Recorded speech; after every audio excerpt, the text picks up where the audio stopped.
every time. From the mods to the maps, from the brands to the tools. If it's FS talk, you know they breaking all the rules. We talk giants, we talk gears, we talk that horsepower. Late night mod drops, we got that creative power. From interviews with legends to spotlighting the new, we bring that FS fire straight from the crew to two. Living life behind the wheel with a digital twist. Ain't no button we don't press, no trend we ever miss. Updates, leaks, and future plans. We got the inside scoop, no chance for scams. This is AgriBusiness, cranking up your farm life. From the field to the feedlot, under LEDs and skylights. Mods, maps, machines, they cover it all. Porches, kings of the farming game, standing tall.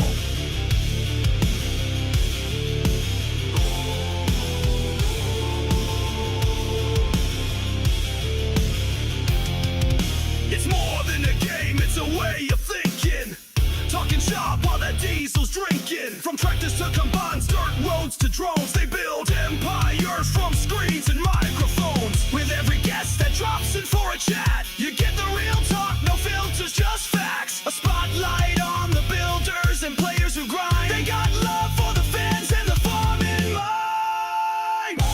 This is AgriBusiness, cranking up your farm life. From the field to the feedlot, under LEDs and skylights. Mods, maps, machines, they cover it all. Portents, kings of the farming game, standing tall. So plug in the pod and hit that sub.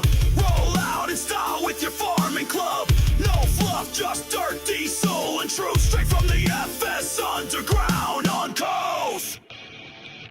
AgriBusiness, rocking every ride with BDD, LT side by side. Whether you plow, seed, harvest, or buy, this is the voice of the farm life.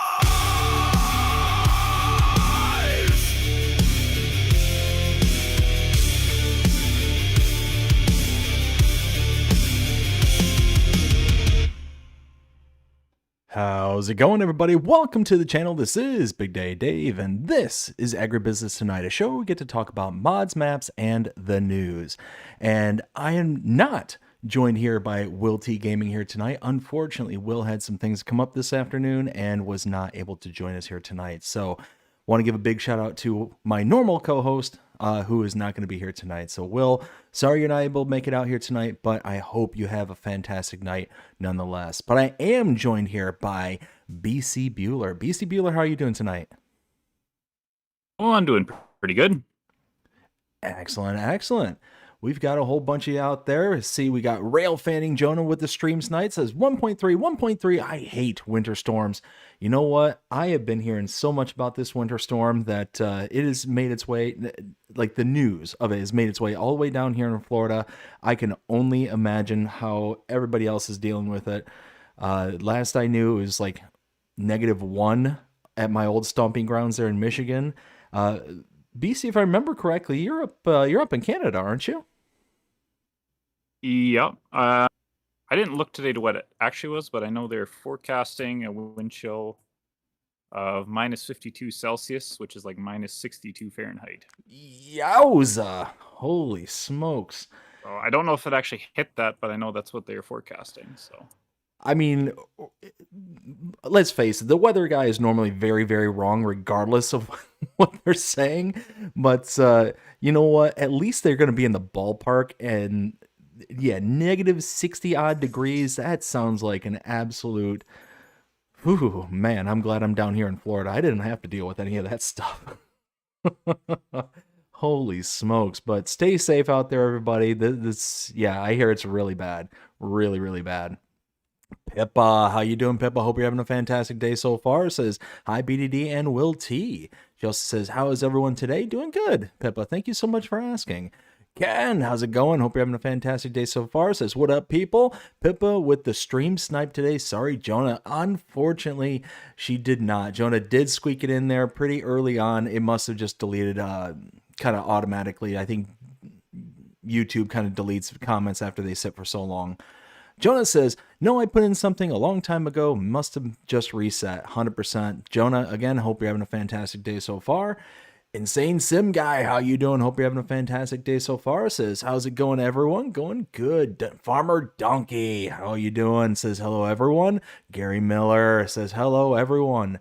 Donkey says, hey, Gary. We got Insane Sim Guy says, hey to Farmer and to Gary. Dead Calm, how you doing? Hope you're having a great one so far. Says, time for fun. Oh, yes, it is. Absolutely time for fun. Farmer Donkey says, hey to Insane. We got Samuel. How you doing? Hope you're having a fantastic day so far. Says, ice was tree at the Vicksburg, Mississippi Highway. I-20 was Jackson, Mississippi. Bad crash. Oh, I've been hearing that there's been nasty crashes all throughout because of this storm. So stay home, stay safe, everybody. But I tell you what, BC Bueller, are you ready to get in some mods here? Sure. All right. So let me go ahead and pop it over to screen share just like so. All right, so first thing we got here on the mod hub for this week is the map Terre Haute Agriculture. This is by AE Mapping. This is 345.49 megabytes to download. Now, this map here I gave a 2 out of 5. Unfortunately, is not my favorite style of map. So when you kind of look at it, it is a beast of a map. It's got massive fields. I think there's only 8 in total. So you've got massive fields that are hundreds of acres each and with very little hills and undulations. Color palette was really nice. It was nice and toned down, so you're not getting a lot of the pops of color here and there. But you can see, I mean, just these massive fields that just span the entirety of the map. Yeah, it gets a little nuts. All your sell points, production points are gathered along here along the southern portion of the map. And then you've got a couple up here in the north where you've got the animal dealer here and the sawmill just about here. And just one lane, one road, and it's not even a road, it's like just a little 2-track leads you along the western portion of the map going north to south. So it's one of those where everything just feels congested and at the same time feels empty at the same time because not a lot of like decorations or stuff are kind of placed in and around the production points or on the sell points. So it just feels like everything's just kind of placed down without there being enough kind of deco and stuff that kind of fill in the gaps. And the unfortunate part about this map in particular is that you cannot buy pretty much the entire southern portion of the map where all the sell points are and all the production points are, so you can't even add decorations as you go around and buy the property. So it's one of those that the way it is how it's going to stay. So that's the reason why I give it a 2 out of 5. BC, do you have anything you want to add to this one? Yeah, it's not one I would download personally, but it's one of those that for the people on console that want the big fields and nothing to be in their way, it's perfect for those sort of players. Oh, absolutely. And And I you think actually make a and I really think good that's kind of what it's aimed for. Yeah, and you make a really good point. This kind of map is perfect for those people who are just starting out in the world of farm sim. This is something that you introduce to one of your friends. They're like, hey, come check this game out. And then you just throw them on this and just let them loose kind of thing. So yeah, no, this has definitely got a target audience. Unfortunately, somebody like myself who's been playing for a while, it's just not within that demographic. But yeah, moving on, we got the Joskin Rotary Pasture Topper Pack. This is by AW Modding ABP team, and it's 30.11 megabytes to download. And this looks to be kind of like a mulcher mower kind of combination. Let's see, what does it say here in the description? Really doesn't say much. It says category mower. So yeah, they were gonna say mowers. It's got several, 1, 2, 3, 4 separate sizes. We've got 1.8 meters, 2.2 meters, 2.7 meters, and 3.6 meters. Ranges from $4,080 going all the way up to $6,895. So really none of these are really going to break the bank whatsoever. If we take a look at our in-game comparables here, let's see, under our mowers section, where is that at? There it is. Really, we don't have anything that's going to be a good comparable base game, really outside of kind of a rear deck mower like the Samaz. We got that XT390 is probably going to be the best example I have here. and that is going to be $16,500, 3.9 meters in working width. Now it is that kind of offset style in the back. The Elho I don't feel is like a good comparable just because of the kind of way it's designed, way it's built. So just going to stick with the Samaz here. So again, for a 3.9 meter, this gets up to 3.6 meters, the mod here. It's only $6,895, so it's going to save you almost 10 grand right off the bat for nearly the same working width. So overall, it's a lot cheaper and only a little bit smaller at its biggest configuration, and gives you several different options along the way. The only thing that's negative about this, 30.11 megabytes to download. So 31 megabytes for just rear deck mowers. They look good. Unfortunately, it's going to be a pass for me. BC, what do you think of these?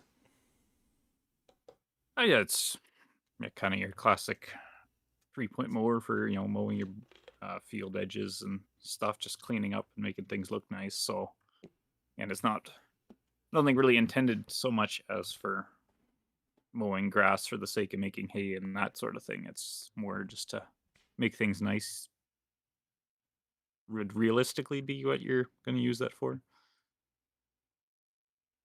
Yeah, No, not something I'd necessarily download, because the sort of map I typically would use that on would be American, which then it wouldn't fit. But no, it is nice absolutely. to see kind of when modders do a complete lineup of things, though. Yeah, no, that is nice. It's definitely really nice to see that you get a series like you mentioned there. But yeah, I agree with you. It's just I don't think I don't think it'd fit in a lot of stuff I play on, but two, just going at that kind of size, it would take forever for me to do anything. So let's see. Next one we have is the New Holland 8885 by Pepe978, 16.95 megabytes to download. We have a price starting at $28,000, and it looks like a power configuration of 88 CV, so I'm going to say that's probably translates to 88 horsepower in game. I love this thing. I love these old school kind of tractors that we can get our hands on, and Pepe is known for these style of tractors, or at least one of the things that they're known for. These kind of old school, tracked wheeled or tracked tractors here. I think it looks great, and it's only 17 megabytes, which isn't that bad especially when you consider all the things that are out there that's much higher megabyte size. A little down on the power or anything like that, but again, if you're looking for something extremely specific like this here, then I think this is kind of a good one here. So taking a look at our comparables here, we've got, let's see, for 88 horsepower, we're going to probably be in the Case Farmall C Series category. That is going to start at $82,000, and it's going to give you 90 horsepower. So doing our comparison there, that's going to save you, what is that, almost 60 grand? Pretty darn close, like 50 some change. And it's only going to lose you about 2 horsepower. Now, I'm sure the speed is way slower. It says 13 kilometers. I'm not sure what that works out into miles per hour, but typically that's pretty slow when considering that the Case here can get up to 24 miles an hour. So if you don't mind just kind of cruising along and doing your thing, this would be a good option for you. BC, what do you think of this one? Oh yeah, that'd be about 8 miles an hour. Would be the top speed. Ooh, brutally slow. Pretty slow. Yeah, it's a very niche machine in real life too, I'm sure. That there'll be that one job it's really good at and you need it for, and yeah. Yeah, no, absolutely. And this one kind of reminds me of something that you are more or less looking for the horsepower and the torque from the tracks themselves. So if you're just wanting something to just rip and grind, this is probably going to be a good one for that. But I mean, you're only going to get implements that are going to be able to power up to 88 horsepower, so it's going to be small regardless of what you're doing. But I think this got a nice little place along those kind of smaller farms, or is it kind of a, like BC said, kind of the niche, needs kind of thing. So Moving on to the next one, we have the construction truck. This is by AgriBusiness, and it's 5.63 megabytes to download. And we've got ourselves a little truck here. It looks like it comes with a few separate features there. We've got the little warning strip on the back there. Comes with a little tipper bed. And what looks to be, yeah, straps there in the back of it. So that's actually kind of cool when all things are considered. And only 5.63 megabytes, so you're talking 6 megabytes for this one. Is this, it almost looks like it might be a conversion of, what truck is that in game? The Dragon. Is that a conversion of the Dragon? Yeah, it kind of does look like it, isn't it?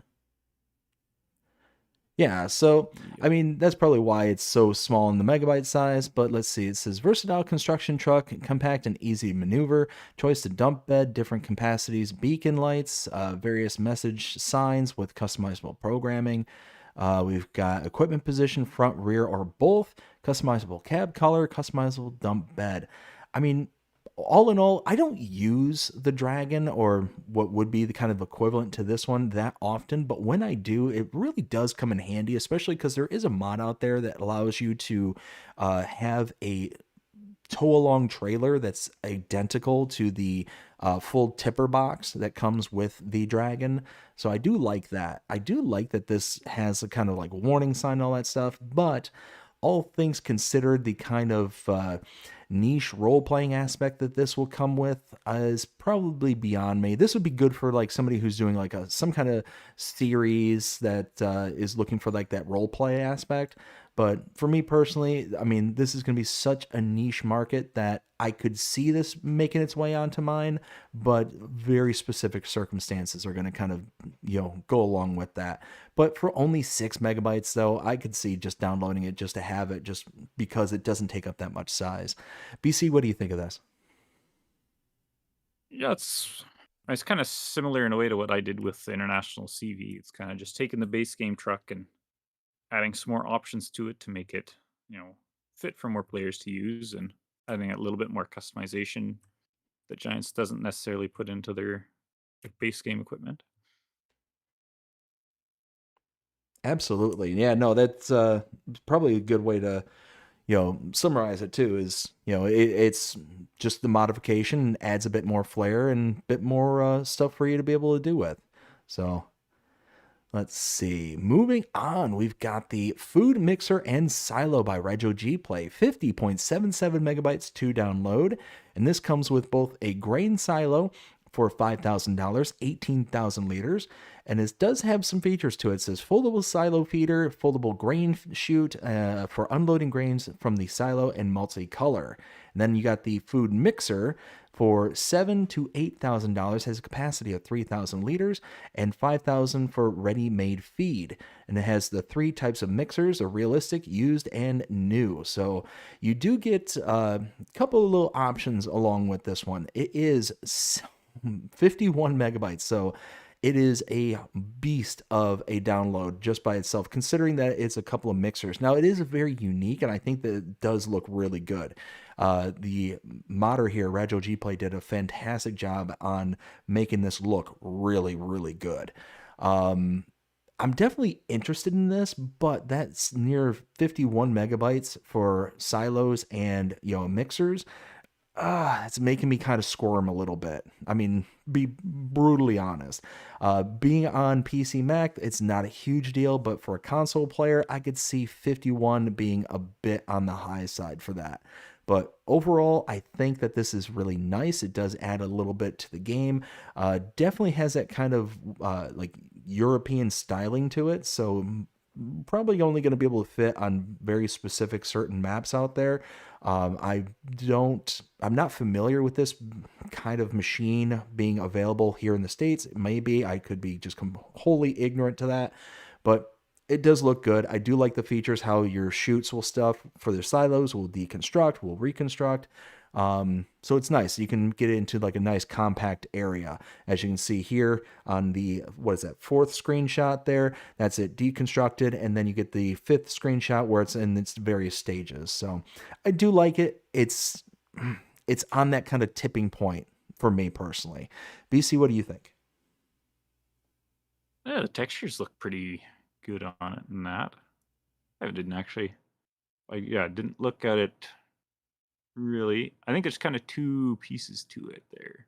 So some of your pictures of the grain silo and some is the mixer. Correct. Yep. So I Yeah. think it's like Oh, 4 and 5 are the kind of silo where it's kind of deconstructed, and then the actual mixer is the one that looks like it has that kind of feeding chute. Uh, Almost looks like an accordion on the side of it. yeah. Yeah, it is cool how they did all those nice little extra details. That's yeah, very nice looking mod. Not too necessarily something I'd use, but yeah, it looks well done anyway. Oh, absolutely. And Rancho G Play, I mean, they're known for several of their maps that they've made, but let me think. Like Spakovo, very highly detailed map, which is very very nice. Made both a crossplay version and a PC Mac only. I don't think they've made any other maps so far, but I mean they've made like the Polish Garden and stuff like that. So they have very very highly detailed mods. So that one doesn't surprise me whatsoever that it's highly detailed, looks very, very good. All right, the next one we have is the Silo Bunker. This is by R. Mihal, and it's 0.21 megabytes to download, $30,000 to buy. Overall, it's a bunker silo. It looks good. Definitely has some. I personally think it has some character based on kind of the sloping of the concrete blocks that you got there. It looks good. It doesn't look like our typical kind of bunker silos we get our hands on, and it's a big bunker silo. You can see that's the big John Deere there with the big forage wagon in the back of it. I mean, you got the big Kloss in the third screenshot there using the push bar. So I mean, it's a decent sized silo when everything's all said and done. It doesn't give a literage or anything like that, unfortunately. So it's one of those that. As long as it doesn't have any bleed through or anything like that, which here lately there's been several bunkers that have had that bleed through, but as long as it's not a part of that, then only 0.21 megabytes to download. Oh, absolutely, sign me up for that. What do you think there, BC? Yeah, I mean it's not much to say. It's a bunker silo. It looks good. That's really all there is to it. Absolutely. All right, next one we have is the Modern Pigsty by Nick Mori, 19.48 megabytes to download. It cost $365,783 for 200 pigs. Now it does have a food capacity of 25,000 liters, straw capacity of 20,000, and a liquid manure, aka slurry, of 250,000 liters. It does have the solar configurations, and water is automatic. So this one looks very, very good. Definitely has a nice little like the what is the word? Like the European look to it. It looks very sharp. I do like it. One of those though that it basically to me kind of prices itself out, and you can kind of see that when you actually look in the base game and find all the kind of comparables. So looking at the base game here, the big pigsty that we have, the pigsty large for the Horman, holds 275 pigs, and it costs you $164,000. So this one here is double, more than double the price for that pig barn, and you're actually getting less pigs. $365,783 for this one here versus $164,000 base, and you're losing out on 75 pigs. So to me, unfortunately, it prices itself out. Looks good. I just can't justify spending, double the price, half the pigs for something that just looks good at the end of the day. So that's unfortunate. BC, what do you think of this one? Yeah, I mean it looks fairly similar to a lot of the Giants buildings in a way too. It From what I does. could see, at least they very similar styling, so it does, match. If you did want to use it, it will, won't look out of place compared to a lot of the big in-game buildings, but yeah, it's hog barn. It's not, nothing too fancy. Yeah, no, absolutely. And you're right. It does kind of go along with that kind of same style. Unfortunately, I would consider that more of like a European style. So on the North American maps, it's really not going to fit in too well. So if you're playing on, something here in the States, then this is probably not going to be a good one. So again, it's going to have that kind of niche fill for more of the European style map players. All right, Yep. next one we have is the Garage Without Gates. This is by Cuxon, and it's 4.12 megabytes to download, $15,000 to buy, and we got us a shed. Now I will say it does look good. It's got that nice brick layering on the side there, multiple brick styles. You got that more kind of cinder block in the center of the building itself, with more of the kind of like masonry brick on the outside. So it's got a nice little style to it. And I mean, based on what you can see here, it does store a pretty decent amount of stuff. It's not like itty bitty kind of stuff. It does only hold small equipment. You can see it does have like two small tractors, a trailer in the middle there, and a header. But I'm just impressed that you can actually squeeze a header in there, even though it's squeezed in there sideways. It does tell you that it's not like overly small. But I mean, 15 grand is not that bad when all things are considered. I would say that this has more of a European style to it, so it's not one that's going to fit in onto most maps, but one of those that if you're playing on one of those more European style maps, then this would be a good fit for you. And for only 5 megabytes and 15 grand, yeah, I could see this one making onto on one of my series I'm doing. What do you think there, BC? Yeah, I'd have to agree with you. It's a decent size, and yeah, would fit well on a European map. All right, so let me catch up with the chat here real quick. We got Insane Sim Guy says, I'm in northern Louisiana and it's pretty bad over this way. Ooh, man. That's why I'm glad I'm down here in Florida. Ken says, to Farmer Donkey ISG Dead Calm Jonah. We got Waving, and we got Ken says, is that BC Bueller? It is BC Bueller. Let's see. Ken says, where's WillT tonight? Unfortunately, he had something come up and he wasn't able to join us here tonight. So one of those that, I'm kind of flying solo here tonight, but I do have BC Bueller here joining me. So again, big shout out and big thank you to BC Bueller for joining me here tonight. Let's see. We got Farmer Donkey says, hey to Ken. And that is, yeah, we're all cut up there. So let's go ahead and continue on with the next one. Looks like that is going to be the Automatic Bale Shelter. This is by Raider and is 7.58 megabytes to download, $39,000 to buy, and will hold 850 bales on this. Now, I don't know if this is bales and items, but it does say Automatic Bale Shelter, so I'm guessing that it's just bales.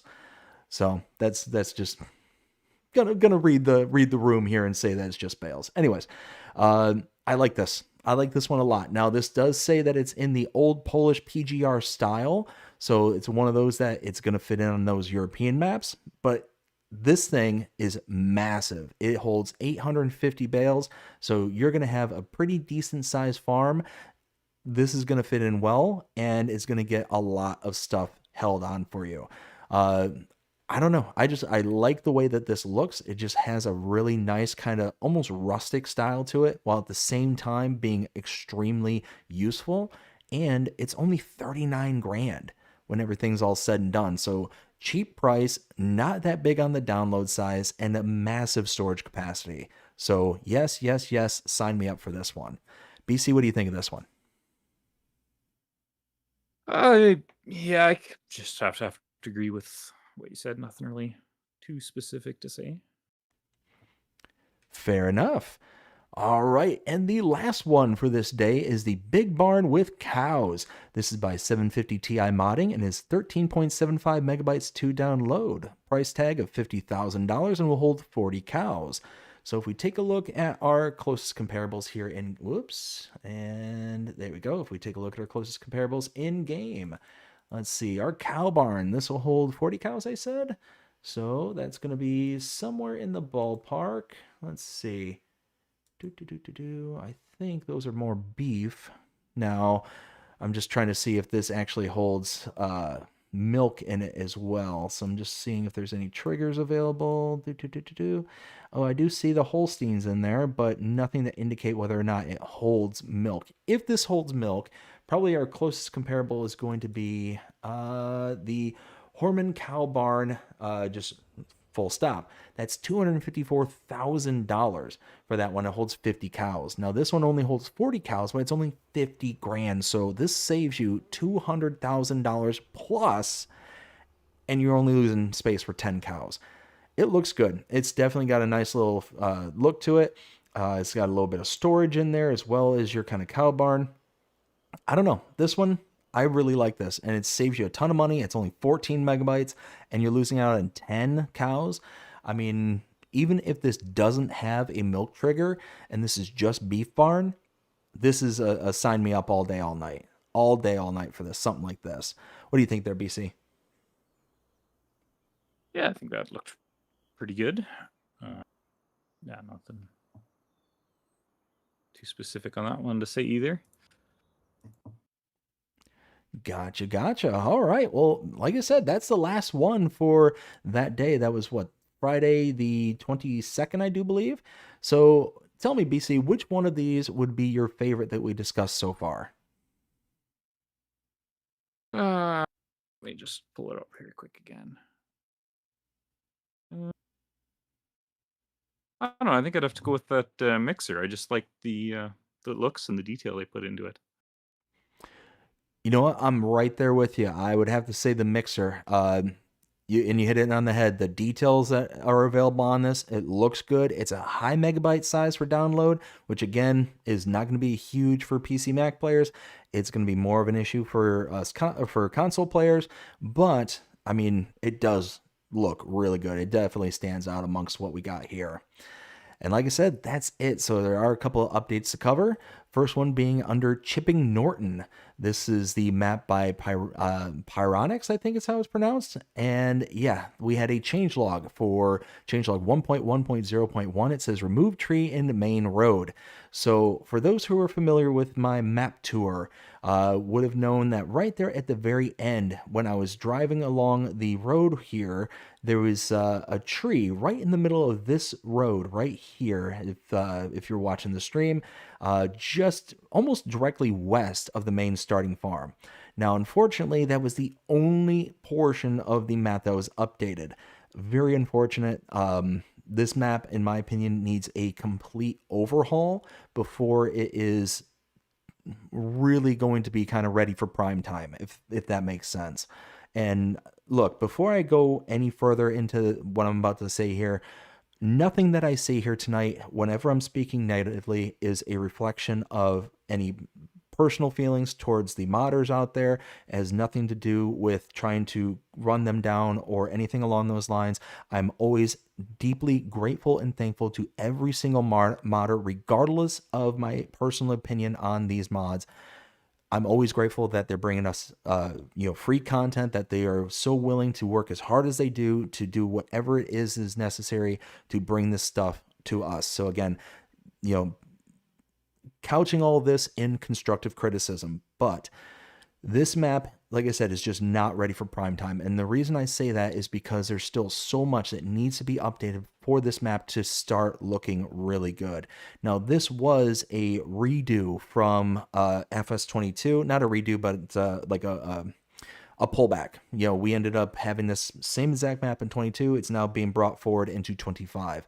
And this was developed by FS Landscaping back in 22. Now, part of the things that have been the issue, if you watch my tour, you know exactly what I'm getting into here, but there's missing grass textures, there's floating objects everywhere. There's so much stuff that needs to be addressed on this map before it is visually appealing. And that's the biggest and unfortunate part about this, is that it has the potential to be a very, very good map. It just needs to have that updated. And personally, I would have held off on this particular update and waited for being able to roll out the rest of the updates that are needed to be able to get this up and running. But that's just me. I'm not a modder. I'm just talking from the layman perspective. Somebody like BC Bueller might be able to give me a reason as to why this makes more sense. But for me personally, just knowing how this has been received within the community thus far, it probably would have made more sense as a more all or nothing kind of thing, if that makes sense. Like I said, BC, do you have anything to add to this? No, I have. Updates are a tricky thing. Do you take lots of time to go through very thoroughly and update lots of things, or do you quick get something out just so that people can, have it and fix those few little issues and then come back later and do something bigger? It's a tricky one to decide which is the best thing to do there. Yeah, absolutely. Like I said, the only reason I think that may have leaned better to go with a more slow and methodical release is because of the large issues that are prevalent on this map. Like I said, missing grass textures, loads, like pretty much everything that is like cars, decoration, and things that are not buildings are floating. Almost everything does, or it's like driven low into the ground and whatnot.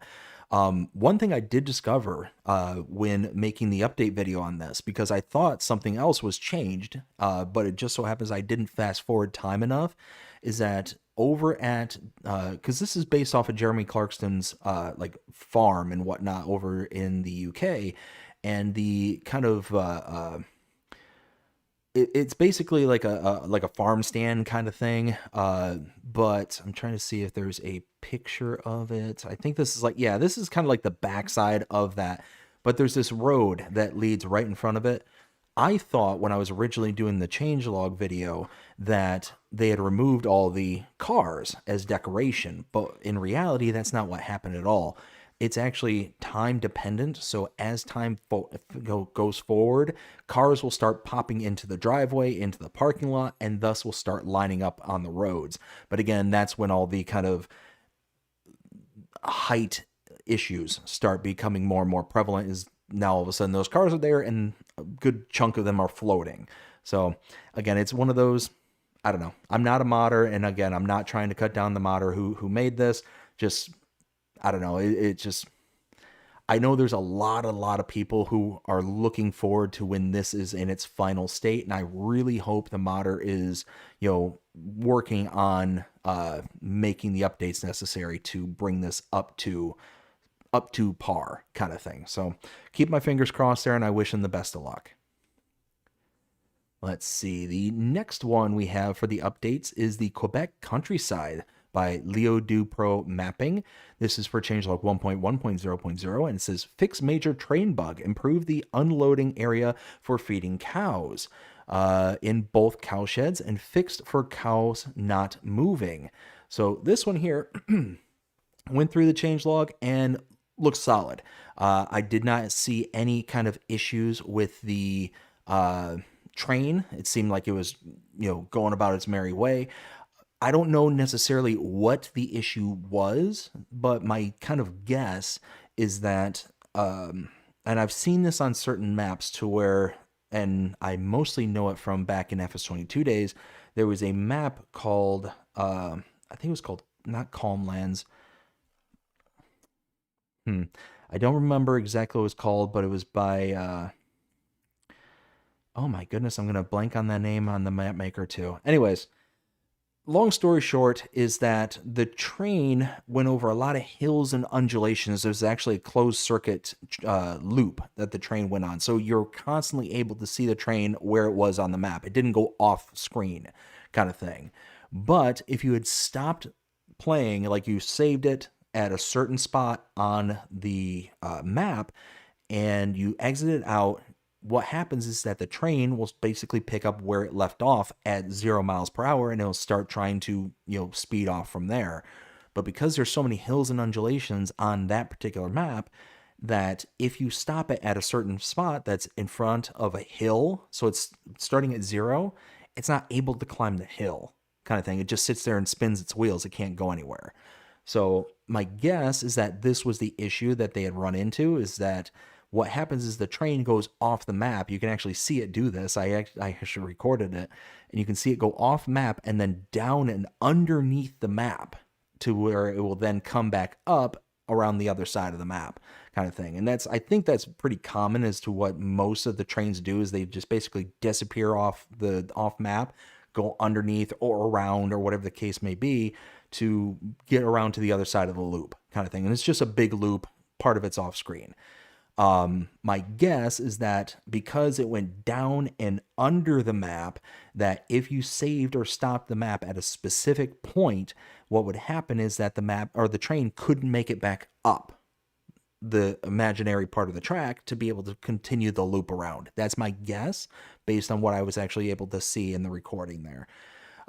Everything else seemed really solid. The unloading areas for the feeding of the cows seemed, a-okay. And then the cows not moving, what was happening is that, and I don't think it's in any of these screenshots here, but at the main starting farm, there was the cow barn right here in this image. It's the green roof building with the silo in the back, where they were static cows. They would just kind of, just kind of hang out and just sit there inside the barn.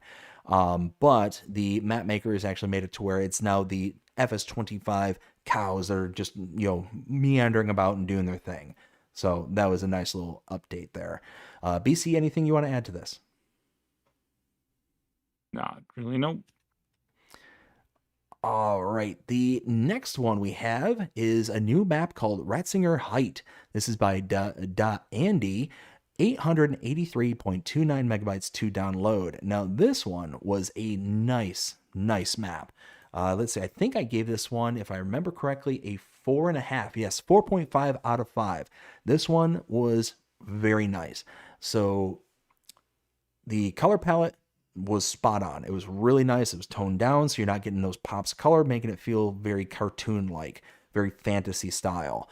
On top of that, hills and undulations, very nice. Everything on this map just seemed to be, I'm not going to use the word perfect, but it was very darn close to it. He had multiple multiple farms on this one, so it's going to be a good one for the kind of multiplayer sessions, if you so choose. And it does have, I think it was 7 total. So you had and what's cool is it comes with this little key on the mod hub here.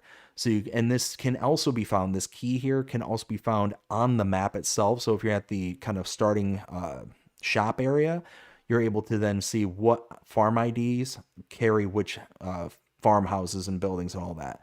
So farm 88 will have just a normal farm on it, no animals, anything like that, just kind of mainly storage and arables. 89 is basically the same thing, but it also has a apple orchard. So you're able to use the apples as a production point and then eventually turn it into juice. Then you have 90, which is your horse farm, 91, which is your sheep farm, 92, which is again just another farm, just more of arables and stuff, storage. 99 is your cow farm, and then 98 is your main starting farm. And it was just set up very nice, and everything just felt like right, if that makes sense. So yeah, overall, really enjoyed this map. I thought it was a really lovely map. And what was really nice about it is that when you loaded into it for the first time, you actually look out over the kind of the horizon there, and you're seeing the nice hills and undulations. You basically start out behind this shop area, and you're looking out and you're just seeing this nice valley, this like kind of downward slope heading away from you. So you can see a lot in the distance, beautiful trees and all that stuff. It looks really good. BC Bueller, what do you think of this map? Yeah, I think it looks pretty good. I haven't looked too much lately at a whole lot of maps, just because, well, I've been on Pichineer Valley was the last kind of map I've been hooked into for Farm Sim, and I don't know, I don't play the game enough to look too deeply into maps, but it does definitely seem like an interesting map though. Fair enough. And Pichineer Valley, that was a very nice map by Black Sheep Modding. That definitely should be catching a lot of people's interest, in my opinion. But yeah, if you like those kind of European style maps, go check this one out because it's really, really nice. The next one we have is Backroads County. This is by FSG Modding, FSG Tasman, 173.98 megabytes to download. Now, this one here, I ended up giving this a 3.5. Now, this is again one that I believe we had back in FS22 days and is making its return here in FS25. Again, very nice color palette, toned down, like we've said many times. The hills and undulations. There are some hills and undulations throughout the map. It does have a nice ebb and flow to it, but there are definitely some areas there that are very wide open and very able to see the rendering kind of thing. So it's one of those, like, it's definitely got the hills to make it unique and very special looking, but it also has that kind of wide open American feel that does unfortunately make the limitations of your machine noticeable. So those are kind of some, things to look out for. It's got kind of a very basic starting farm, and I don't mean like basic as in you don't start with much. It's more basic as in it's more just kind of, a square off area, and everything's kind of built up around the perimeter of the square.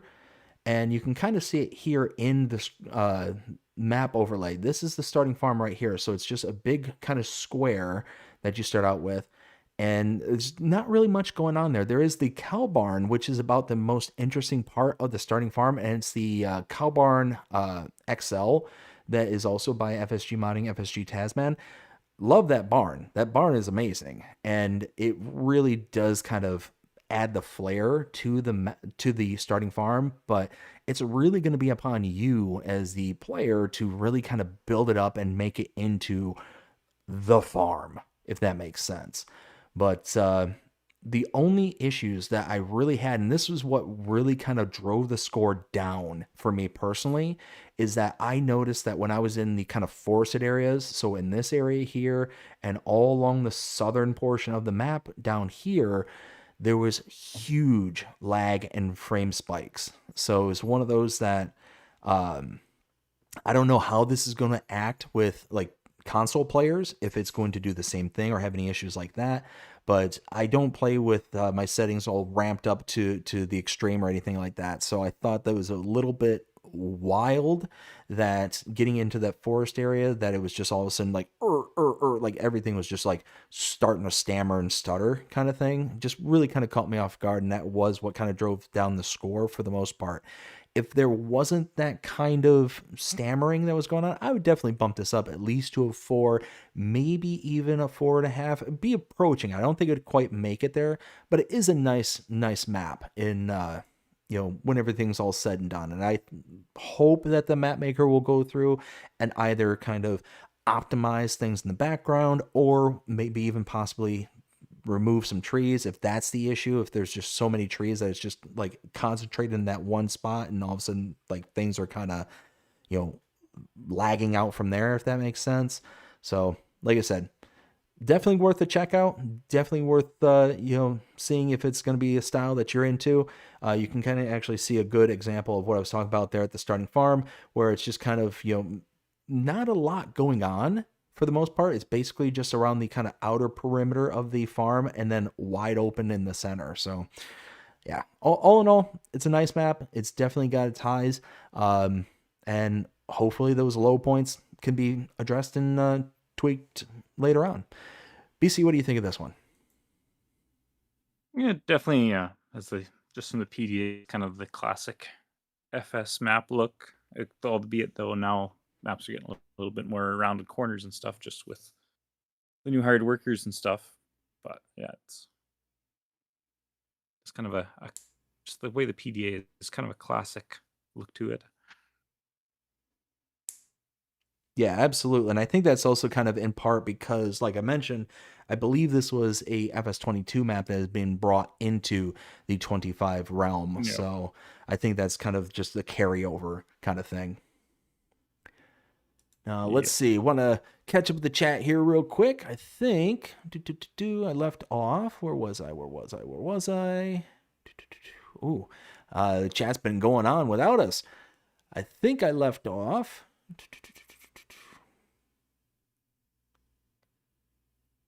Okay, here we go. I believe I left off here with Ken saying, sorry, Jonah, Pippa got in first, LOL, just stacking up brownie points. I don't blame you there, Ken. Always take every chance you can to stack up them points. Farmer Donkey says, on behalf of Will T, the track New Holland is his favorite. Yes, Farmer Donkey 100%. Ken says, Farmer Donkey, LOL. Donkey says, well, he's not here to tell me otherwise.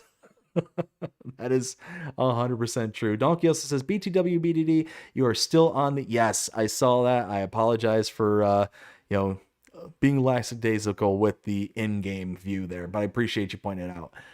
Ken says, can you imagine what Will T would say or do if John Deere bought out a tracked version? Oh, yeah. Oh, he'd be all over it. He'd be all over a tracked version of that... If it was just green with yellow tracks on it, he'd be all over it. Donkey says, Will, I downloaded it right away. Bad Pumpkin, how's it going? Hope you're having a fantastic day so far. Says, evening, gents and chat. Good evening, Bad Pumpkin. Let's see. Ken says, LOL. We got Farmer Donkey says, hey, BP. BP says, hey to Donkey. Let's see. Ken says, what up? We got Bad Pumpkin saying hi to Ken. Old Stream Farm. Yes, Old Stream Farm. That was a good map, too. Reaver Time Todd. How's it going? Hope you're having a fantastic day so far. Says, oh, it's the BDD show. No. It's still AgriBusiness Tonight. Just not joined by the co-host here tonight. It's all good. WillTGaming, speaking of the devil, there he is right there. It says, hey, Bree and I say hi. Well, say hi to Bree. To us as well, or from us as well. Let's see. Farmer Donkey says hey to Will and hey to Todd.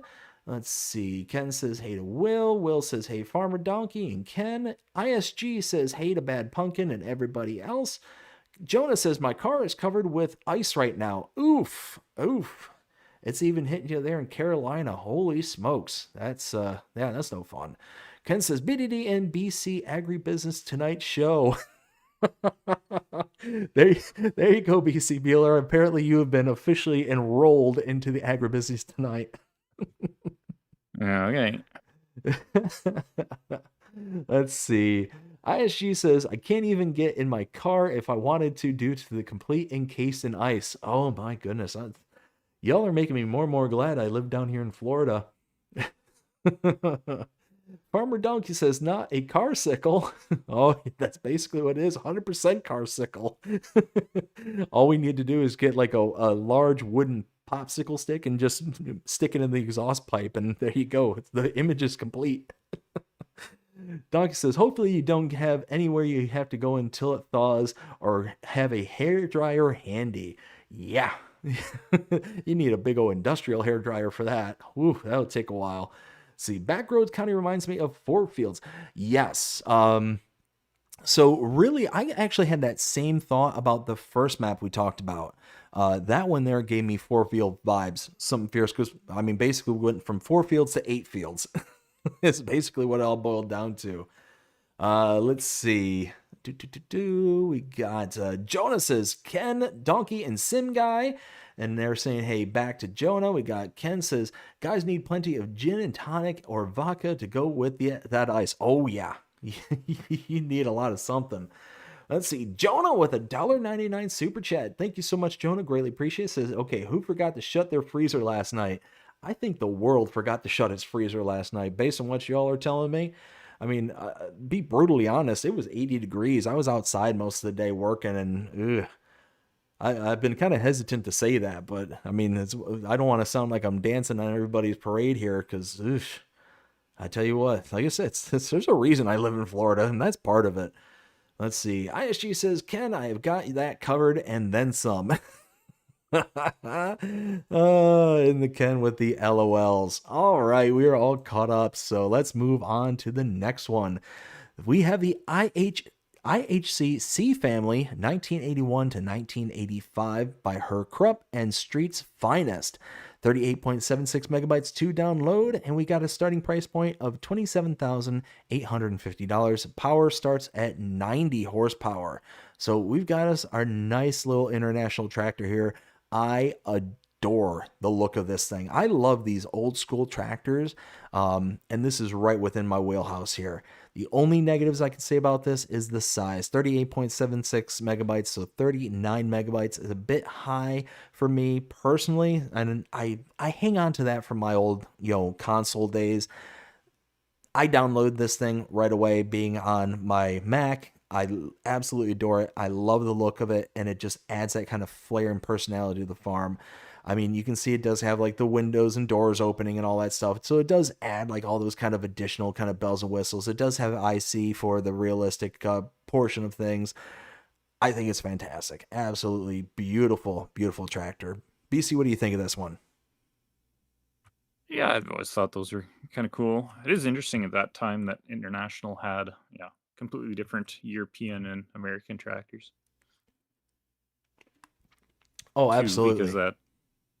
it's kind of interesting how they had completely different models, but it's just how it worked back then. Yeah, and I would imagine that's probably because they were like more making them, locally kind of thing, or at least, more local to them Yeah. instead of how we are nowadays where basically it's cheaper to build something overseas and ship it halfway across the world kind of thing. That's Yeah. my guess at least. Well, that and just standardizing parts. But I mean, I'm sure there is stuff that if you looked, I'm sure is shared between the European and American tractors at that time. But yeah, it is just interesting how they were different and at that point in time. Yeah, no, 100%. And taking a look at our closest comparables, if I could bring up the right button there. So we were looking at, what was it, 90 horsepower. So that brings us back to the Case Farmall C Series. Again, $82,000 and 90 horsepower. So the horsepower is an exact identical match. So all we're looking at is the price to kind of stand things out. The IHC, $27,850. So you're saving over like 50 grand for this tractor for the same horsepower. Now, the Case here does get up to 117 horsepower. When everything's all said and done, this only gets up to 110. But, I mean, I think this looks a lot better. I think it just looks so good. I love that old school boxy frame, that the tractors had way back when. The more kind of rounding and stuff like that. I mean, they're nice. They look good, but that's the kind of style I prefer. Anyways, let's see. Next one we have is the Valmet 1102 and 1103 by AEN Design. 62.76 megabytes to download. We do have a two-wheel and four-wheel drive model here. Starting horsepower of 107 horsepower, going up to 130 horsepower. The two-wheel drive version starts at 15,500, and it gets all the way up to 20,500 for the four-wheel drive option. So again, looks really good. I like that kind of boxy square, as I mentioned before. Does look really sharp. The color palette, but this is more of the company thing, not necessarily the modder thing. That color just kind of, not so much, not so much. But again, that's not a modder thing. That's a company thing. I still like it. I still really like it. And the only problem, and what will ultimately deter me from downloading this, is 63 megabytes. 63 megabytes for this is way too high. Now, don't get me wrong. I'm sure that it's using every bit of that for the details and all that stuff, and I'm sure it's fantastic. But it's just one of those that Valmet is not a manufacturer that I'm so loyal to that I've got to download every single thing. It's not like Case, it's not like John Deere or things like that.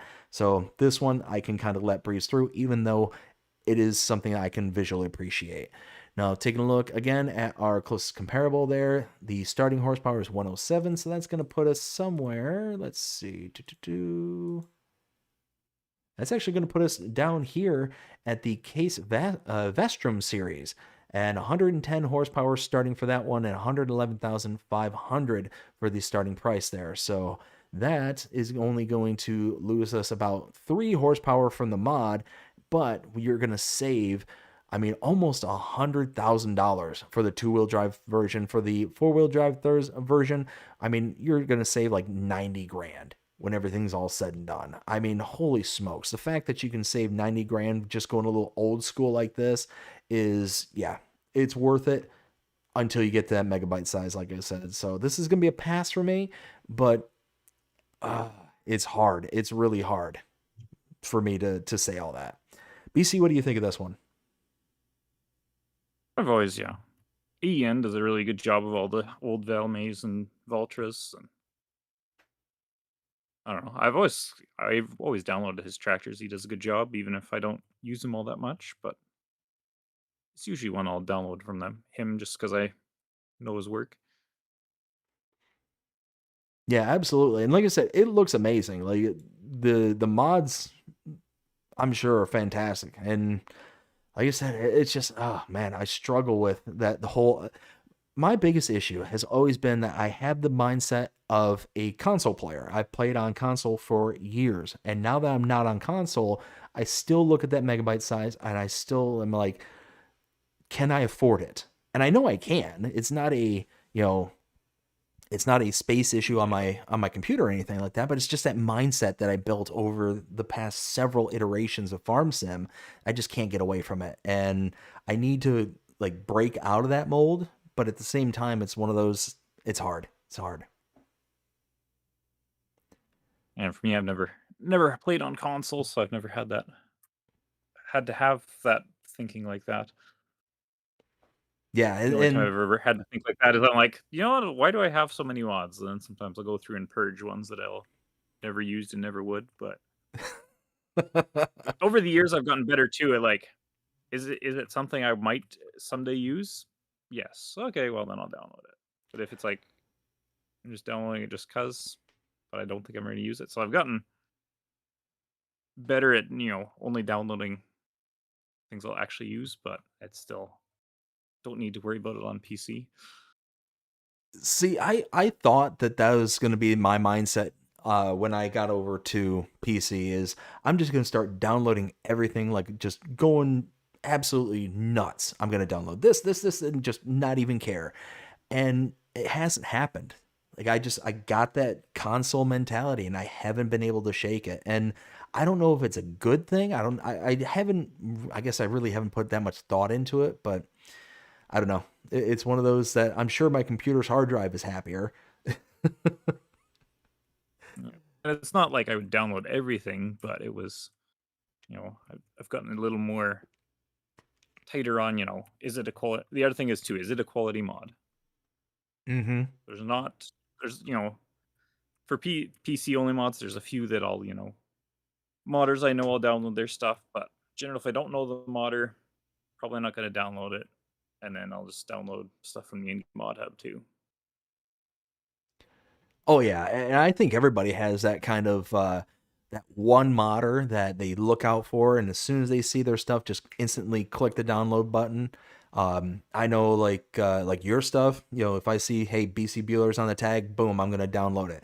If there's like Zero Edo, if there's Black Sheep Modding, if there's Oxygen David, Lancy Boy, so on and so forth. If there's those certain people that you just download it because you know that modder has had a track record of putting out good stuff, and just gonna, even if you have no intentions of just playing with it right away or at all, it's just okay, let me just, I'll engage with it just to hit the click kind of thing.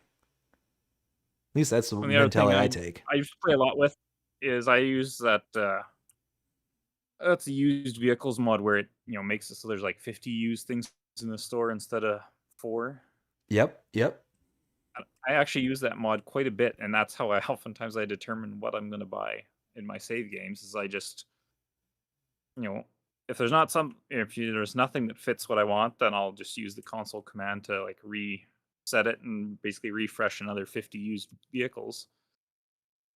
But I'll use that to decide, okay, that fits what I need. I'll buy that one, kind of thing, and it's actually makes it very interesting because you end up using equipment you wouldn't normally otherwise use.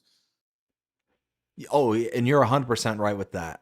That's actually one of my favorite mods that I never knew I would like was that one Yeah. in particular was because especially when you're starting out small, you're not wanting to invest in a bunch of the brand new equipment or anything. You want to eventually get there. You want to build into it. But, one way that you can get a hold of that equipment without breaking the bank is the used system. And Giants, unfortunately, really kind of dropped the ball. And I don't even know if it can be laid at their feet. It might be kind of limitations of consoles and whatnot, and they're just trying to peel back as much as they can to be able to accommodate for that. I don't know, but it's one of those that only having like 4 to 6 used items per month is extremely restrictive, and was to a point where I would never check the used section when I was on console because, I mean, it'd basically be a waste of time. But now that Yeah. you got that mod that where you opens it up to however many is available, it's so much more useful and more realistic too. You're not going to have like a dealership have like 1 or 2 used pieces of equipment on their lot. Like if they have a used vehicle section, they're going to have they're a decent selection. Yeah. And yeah. And they did also too. The other thing is that then it changed your price points. That if there is those mods that if you wouldn't normally buy because maybe their price is a little higher and stuff, well, they come on sale. Odds are they're going to be still cheaper than the other mods. The lower priced ones by default. Yeah, no, So 100% agree with you there. Next one we have is the Valmet 685. This is by Mathis Hupalo. 13.93 megabytes to download. And let's see, looks like we have a starting power of 63. Does this give us a price point somewhere? I hope it does. Aha! So price point starts at $11,409, 68 horsepower starting. Again, it's got that old school boxy feel, which I do like and appreciate. 14 megabytes, so it's definitely lower end on the file size, which is nice. Again, that console mentality. Does have multiple configurations, so you can see like the different cab overs, and can remove the cab and all that stuff.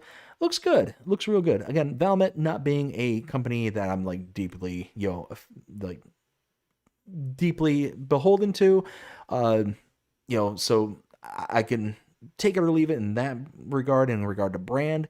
But I mean, for 14 megabytes, yeah, I'm going to sign up for this one. Absolutely. And again, taking a look at our kind of, base game stuff here. Let's see, this is going to have 68 horsepower. So really closest thing we're going to have in base game is the Landini Rex 4 GT, which really is kind of a bad comparison because they're not really meant for the same things. The Landini is made for more of your kind of vine farming, to where this is made for like just low end kind of tractor stuff.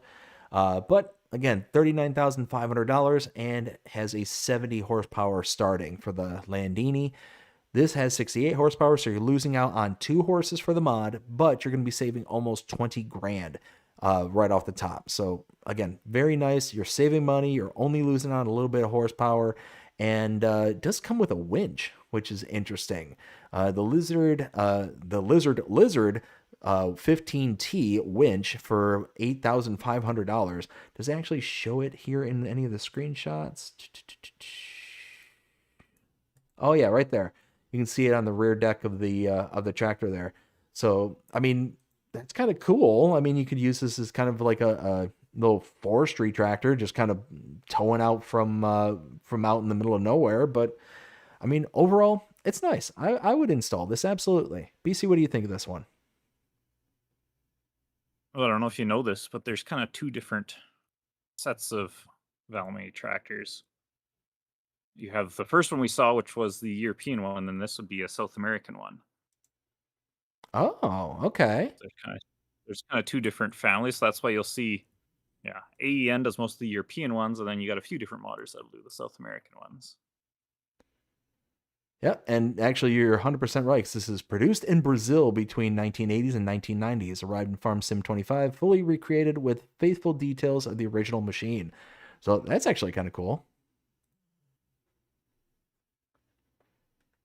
So it is interesting. And that is, yeah, if you're ever doing a South American farm, that is, I think it is a fairly popular brand down there. I think you're right about that. I Yeah. think you're right. All right, next one we have is the Self-Made Forester by Carl TG, HR Forest, and NMC T-Bone. This is 27.92 megabytes to download. Starting price of 65,600 and starting power of 200 horsepower. I love this. I absolutely love it.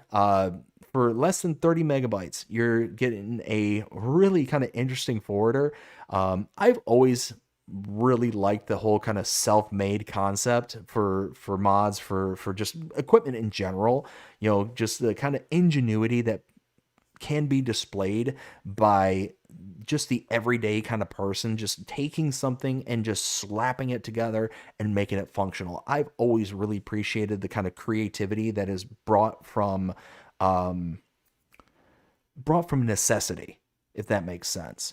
Now, if we take a look here in game, let's see, forwarders would be here. So probably the closest one we have here in game is going to be the Ponzi Bison Active Frame for $340,000. Now, the reason I'm using this is just kind of doing a rough comparison to what we have, and really, I don't think I don't even know what this is, but the Felix or the John Deere here would be good comparables. But I think the Ponzi here is about the closest we're going to get. Now, again, $340,000 for the Ponzi compared to $65,600. You're saving hundreds of thousands of dollars. And the Ponzi is 285 horsepower starting. This is 200 horsepower. So it's a little bit smaller on the horsepower, but I mean, at the end of the day, you're saving almost $300,000 for a piece of equipment that's basically going to do the same exact thing as this base game equipment will do. And I honestly think looks a lot better too. So yeah, all in all, if I was huge into forestry, I would download this in a heartbeat. Because I'm kind of passive on whether I'm doing forestry or not, I will download it if and when I plan on doing anything with with like forestry as like a series kind of event. But other than that, it's not going to be something I'm going to just download just to download, if that makes sense. BC Bueller, what do you think of this one? I'm kind of the same with forestry. I have a few forestry related mods, but generally I just use the base game stuff. Unless I need something more specific, then I'll go searching for it. But it is definitely cool, and I'm a big fan of homemade stuff. That's kind of some of what I do at work is we make our own equipment, so it's kind of always cool to see stuff like that in FS too. Yeah, 100%. Like I said, I always get inspired when I see things like this. Not necessarily the mod, but I'm just saying in real life when you see those kind of things that are just built by necessity. It's like I need this thing to do X. So I'm going to go and rip out the frame of, this piece of equipment. I'm going to get the tires off of that piece of equipment, and are just kind of a hodgepodge you know, of necessity. Like I said, and that's the best way I can describe it. And yeah, I've seen so many times, especially growing up out in rural Michigan, I've seen so many different pieces of equipment that have just been cobbled together just out of, the parts that you had laying around that are maybe just, taking up space, in the barn or taking up, field space, things like that. I've seen it numerous times, and I love seeing when people kind of do this stuff. They just get into the dirt and grease and just make something that is more usable than the other components that were just sitting there and doing nothing. All right, next one we have is the Bear TA230. This is by Kenny456 and it's 22.29 megabytes to download, $180,000 to buy, and 460 horsepower to start. Does have a capacity of 18,000 and 30,000 liters, depending. So this really doesn't have a good comparison. Unfortunately, it's just one of those kind of unique kind of things. I mean, yes, it can be compared to like a tipper truck or things like that, but this is more of like a construction tool. So I don't feel like it's fair to go out and say, okay, it's going to compare to this or it's going to compare to that. This is in its kind of own league. So everything kind of taking into account by itself. 23 megabytes to download. Not too bad. $180,000. Again, for a kind of standalone piece of equipment, not too bad. Almost 500 horsepower. That's pretty good. And starting capacity of 18,000 liters. They can go up from there. I think that's pretty cool. Now, the unfortunate part is this is going to be reserved for a lot of those kind of storyteller players who are going to go out and do the role play series, or they're going to go out and just kind of set up little scenarios for themselves at home. I don't see this being like a staple on somebody's like farm, if that, kind of makes sense. This is going to be one of those that I think is just going to be more of a kind of showpiece in somebody's series. So that being said, I like it. I think it looks good, but it's going to be a pass for me because of the kind of highly niche role that it will play. BC Bueller, what do you think of this one? Yeah, I downloaded it just because, I don't know, it might come useful someday. But I wish someone would make one of those that they're coming up here where guys will take old trucks like that, they'll cut the front off and put a hitch on it instead of, and turn it into a trailer, which I think is cool. But I did download it in case it ever does come in handy. Gotcha. Let's see. The next one we have is the Lizard PRT. This is by Nassif Modding, Eric Isaac, and Agro Mods. This is 43.81 megabytes to download, $93,000 to buy, and 360 horsepower starting. So we got ourselves a little flat nose semi truck here. And overall, for almost 44 megabytes and 360 horsepower, it's very much at the lower end of what we can expect here within the semi-truck range for Farm Sim. So let's take a look here. Kind of a good comparison. Do we have one? Really, it's going to be probably the Volvo here in base game. The Volvo FH16, $137,000 to buy that, and it's going to start at 600 horsepower. And actually, you do get the electric version, but again, we're going to stick with, probably, diesel for diesel in this case. I mean, you could go, no, we'll go with the Volvo here. And yeah, 600 horsepower starting. So right off the bat, you're going to be losing out on almost 240 horses. That's a big drop, big drop. But you are going to save. It's going to be, what is that? 7 plus 7 is 14. We're got about 47,000. Math, probably not mathing right now. But yeah, it's going to be a decent savings. But overall, for 44 horsepower, I'm sorry, wow, I did it again. 44 megabytes and 360 horsepower, it's just not enough savings to really justify the price that you're going to be paying for this piece of equipment. That I'm not huge on the flat nose semi trucks. I'd much rather have something like the Mac Black Anthem or the Mac Anthem 6x4, whatever the case may be. I'd even go with like the International Transtar. Just I think it looks better, but yeah, I prefer more the bull nose than the flat nose here. So this is gonna be a pass for me. What do you think there, BC Bueller? That's cool. Yeah, I didn't catch it. Is there a PC version with the Scania branding? I don't know if there is. Let me check on the. Let's see. I do like the look of a Scania, but I don't know. It's one of those where if it's just going to be a lizard, then to me it's not worth downloading. And I don't tend to use trucks on the European maps too much either. I don't know. I like buying the kind of those kind of, the 7R and that size of tractor that you don't necessarily normally buy on an American playthrough. And like having tractors like that for hauling trailers around on the European save games, I feel like it's all more fun. Yeah, for sure. And the other problem is a lot of the European maps are really not conducive for semi trucks because of how restrictive the roads are. So it's pretty rare that when I am playing on a European map that I'm gonna just go out and get a semi truck just because of the kind of terrain and the availability of the road structure. But Yeah, no, I agree with you. It's one of those where I don't know, just something about it. And to answer your question too, no, I didn't see a Scania version of this for PC Mac. I only saw the Lizard version of this. So just one of those that, yeah, it just not gonna be one for me personally.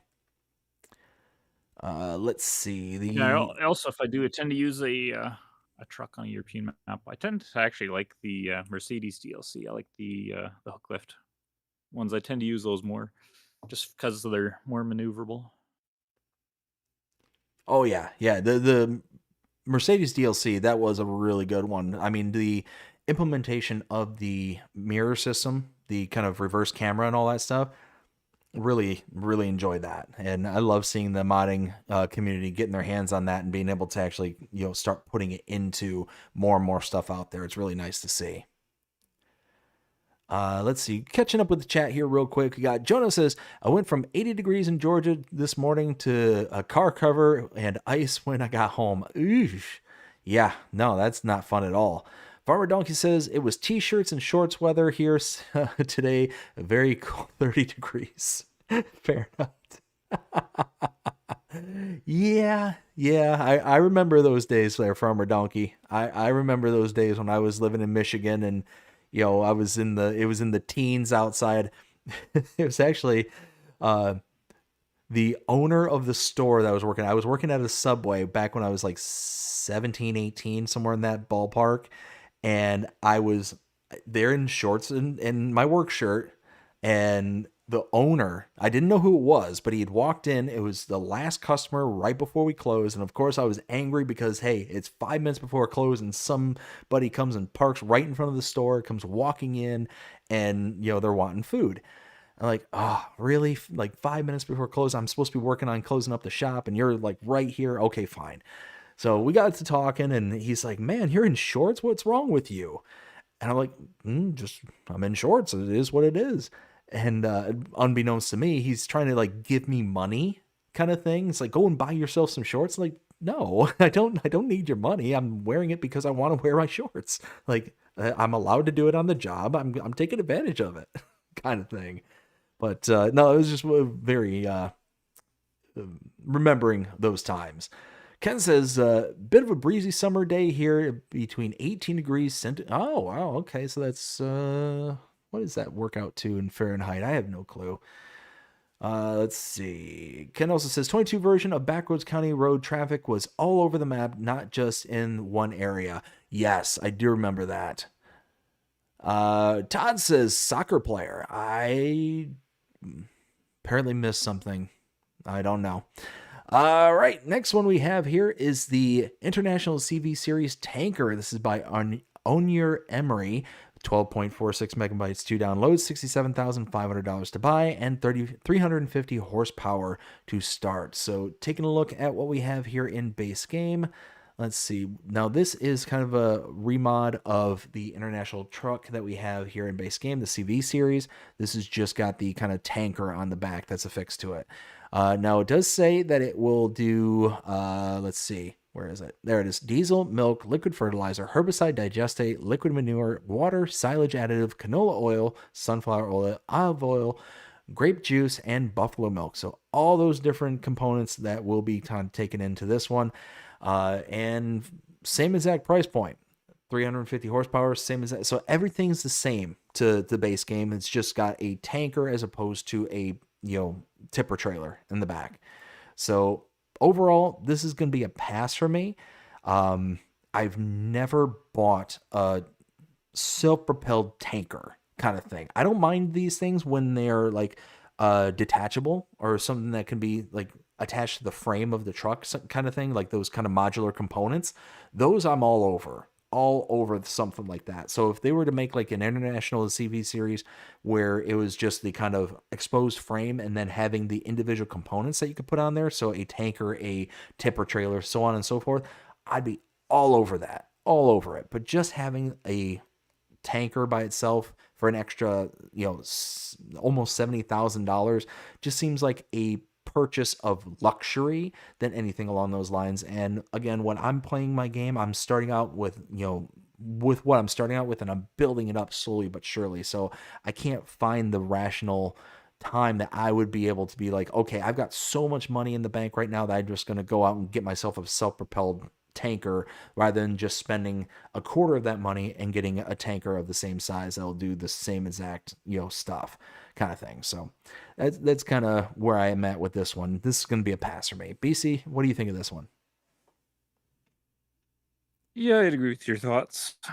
And yeah, I already have a CV out that do the bed changing thing, and it looks a lot better too, because I've corrected a lot of things that Giants got wrong on their version of it.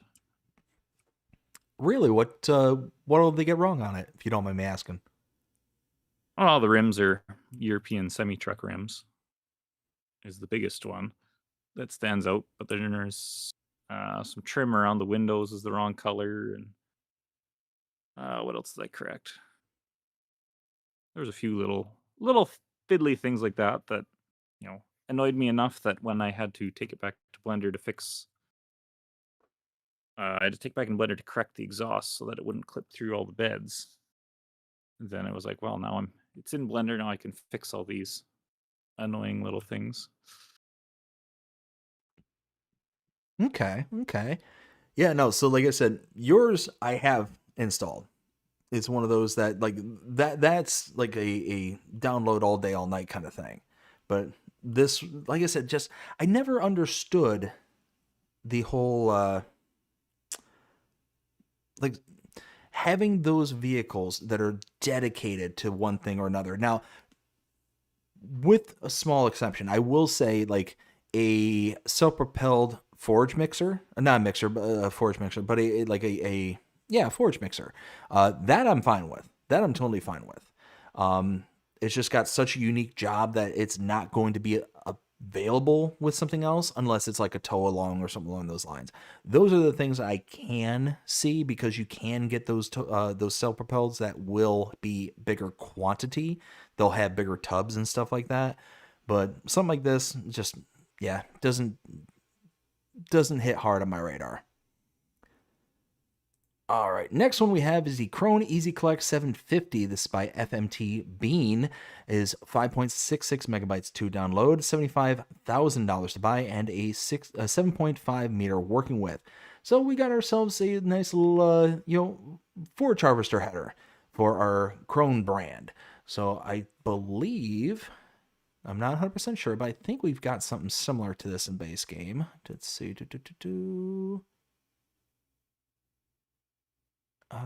No, this is so this is the X Collect 903 is what we have actually in base game. So this is the kind of like smaller version. The one we have in base game is a 9 meter working width, and this is a 7.5. So this is different. For only 6 megabytes and $75,000. Yeah, I'm gonna download this in a heartbeat. Absolute heartbeat.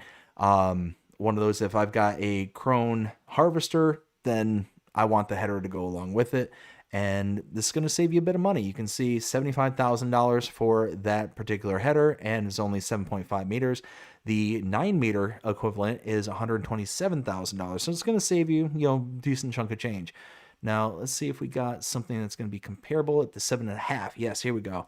So we do have like the Kemper 375 plus and $106,000, same exact working with, and yeah, it's like 20, almost 30 grand cheaper for the mod as this one is for base game. So yeah, that's actually really nice. You're going to save money, get the same exact working with, and if you got the Krone branded harvester, it's going to fit like a glove. So going to look really, really good. BC, what do you think of this one? It's nice to see people doing like that, adding more sizes to the base game stuff. It's always welcome. Yeah, no, absolutely. All right, the next one we have is the Randon Bulk Carrier Heavy. This is by Agro Mods, 48.24 megabytes to download, 45,000 liter capacity, and $78,000 starting for the, I think that's the Vanderlea grain truck. And then you also got the 4-axle grain truck with a capacity of 50,000 liters, $86,000 for that one. So taking a look at what we have here in base game, we've got for semi-truck tippers right over here. Let's see, that's going to put us somewhere, what was it, the 45,000 liters? That's going to put us somewhere, really? Yeah, that's going to put us towards the lower end of the whole size spectrum there, because we start out here with the Load King Distinction Triple Hopper with a capacity of 51,800 liters. So right off the bat, you are actually going to lose out on close to 6,800 liters from right there, and you're actually going to have to spend more to be able to get just this smaller version. So that's $78,000. You're going to have to spend $3,000 more and get several thousand liters less capacity. So that's very unfortunate. And then let's see, compared to the next one at 50,000, again, you're going to have to spend way more. You can still get the Load King Triple Hopper here for $75,000, and you don't have to spend the $86,000 that this will cost you.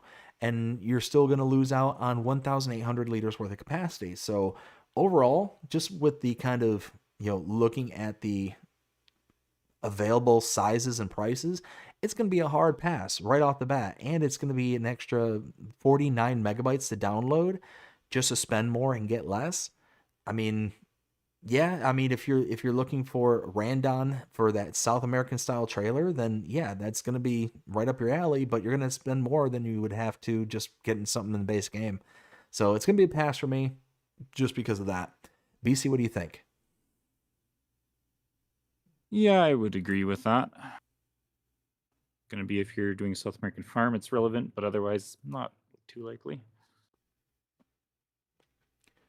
All right, next one we have is the Lizard Big Bale Fork by Carl TG, 1.1 megabytes to download, $5,500 to buy, and this is for your wheel loaders. And yeah, this thing it looks like a beast. To be honest with you, it looks like 1, 2, 3 bales wide, and looks like you probably get at least 2 to 3 bales tall with this. I mean, that's got a pretty decent capacity on it. Yeah, I like it. I think this is really nice, and it's only less than 2 megabytes to download and $6,000 to buy. Yeah, I'll download this. Absolutely. BC, what do you think of this one? Yeah, that is quite the fork there. It'll go 3 wide the long way. Yeah, no, that is a beast of a fork. That's going to be something that you're going to have to be careful driving down the road, that you're not taking out other cars along the way. I'm trying to find a comparable here, but there's really not a good comparable to this in its design. I mean, really, yeah, there's really nothing in base game. You got for the wheel loaders, you got like the McCormick Industries bale fork at nearly $6,000, and then the Albert bale fork for $6,200. So it's right there in line with the price points for bale forks, but it does a lot more work than the other ones do. We'll just put it that way. All right, the next one we got is the Fenzelt skid blade by Weekend Farmer, Westfall's Modding, 0.49 megabytes to download, $2,500 to buy, and this looks like it's kind of a weight. It does say weight 400 to 1,000 kilograms. Does give you like the grapple hold and all that kind of additional kind of stuff there. Again, I mentioned earlier, I'm not huge into forestry, so these kind of niche forestry equipment is something that I very rarely, if ever, kind of will ever really kind of pick up along the way. So this is going to be a pass. There's nothing in particular about it that really kind of makes it passable for me. I mean, it's less than a megabyte. It's super cheap, but this is just one of those like heavily forestry heavy pieces of equipment that I personally don't come across in my day-to-day. So it's just one of those that through no issue of the mod itself, it's just not my kind of equipment. So it's gonna be a pass. BC, what do you think? It's definitely cool. It'd be great if you want to push things along the ground. Kind of use your tractor as a little bit of a bulldozer to push stuff around. But yeah, if you're not into forestry, it's not overly relevant. Picture with the Unimog though is kind of cool. That one is really nice. No, I do like that Unimog. I think that was one of the unsung heroes of the Mercedes DLC. What's your opinion on those ones? I don't know. I really like that kind of 8x8. One of my favorites. I've used probably the most out of that pack. Yeah, that is a nice one. Absolutely agree with you there. All right, and the last one we have for this day is the More Wrap Colors by Falls Agrar. 0.57 megabytes to download, and we've got ourselves some wrapping with multiple colors in it. We got a palette of 40 rolls and $1,500, and a palette of 20 rolls at $750. Overall, not a huge kind of mod or something like glitzy, glammy kind of thing, but I love this. I absolutely love it. It's super small in the megabyte size, and it just gives you that kind of nice little palette color option that we don't get. So I think it's wonderful. Absolutely wonderful. I mean, again, for a megabyte, you're talking having just some additional colors that you can throw onto your field. I think that's kind of cool.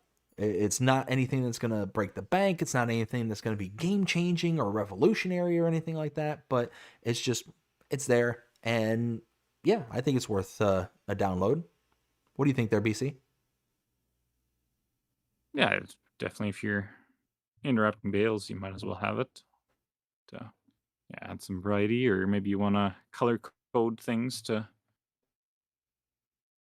what when the bales were made or what they are or whatever.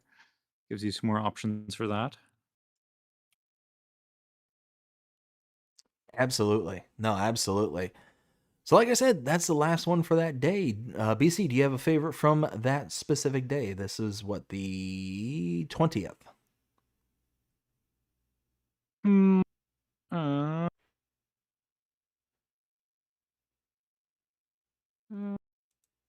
too sure if I have one there.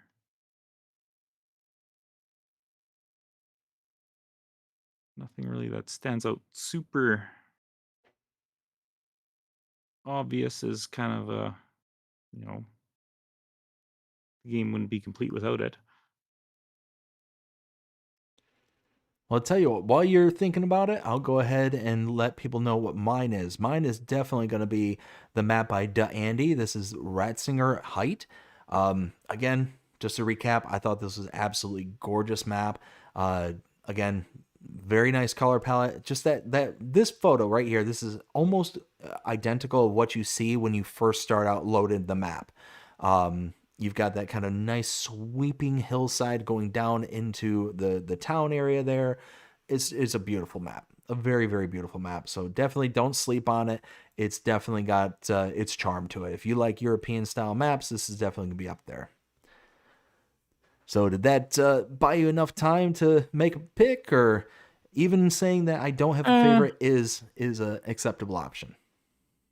If I'd pick, I think I maybe would go for the Falme, the 1102, 1103.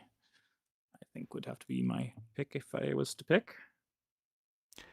Especially if you're a person that's played my summer car, my winter car, the more recent one.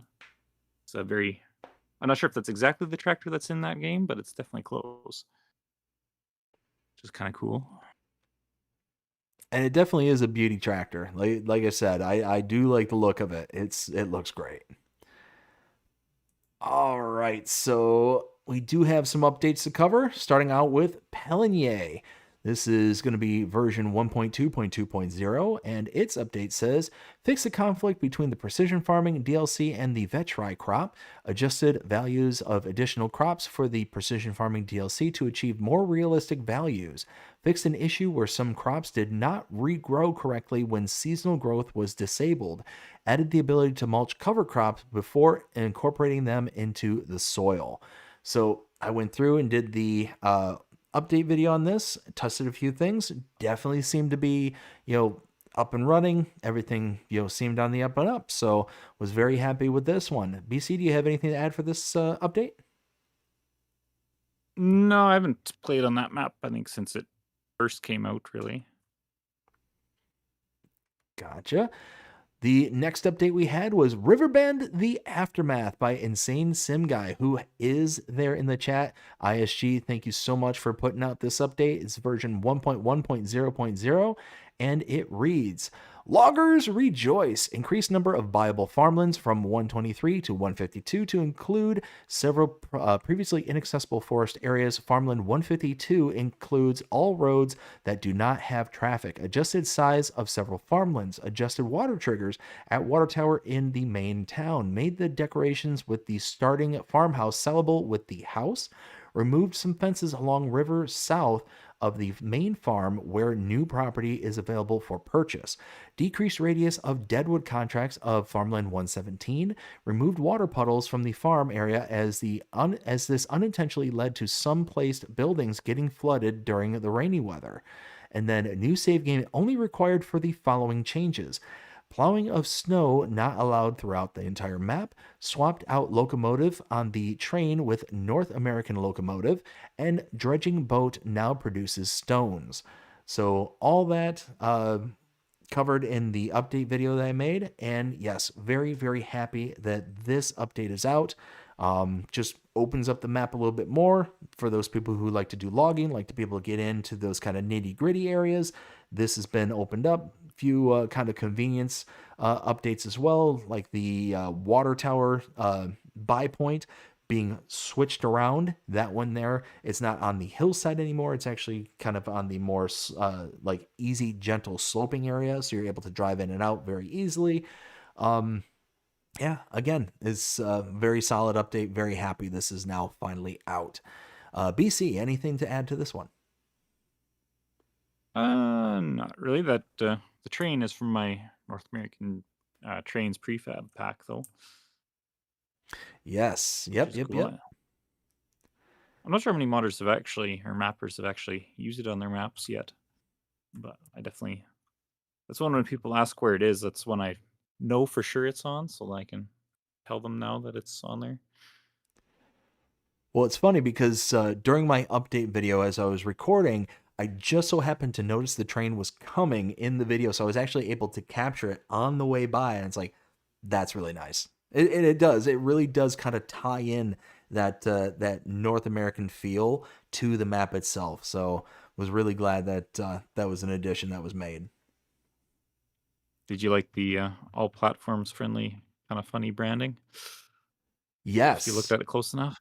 Yes. No, it was actually pointed out to me. I wasn't aware of this, but it was actually Rail Fanning Jonah who was there in the chat who pointed out to me. So yeah, he's whenever trains come into the realm of farm sim here, he's the one I go to. So for those who didn't pick it up, do you want to tell them what you're talking about? Yeah, instead of being CPKC, which is Canadian Pacific Kansas City, it's now LPLC for Lizard Pacific Lizard City.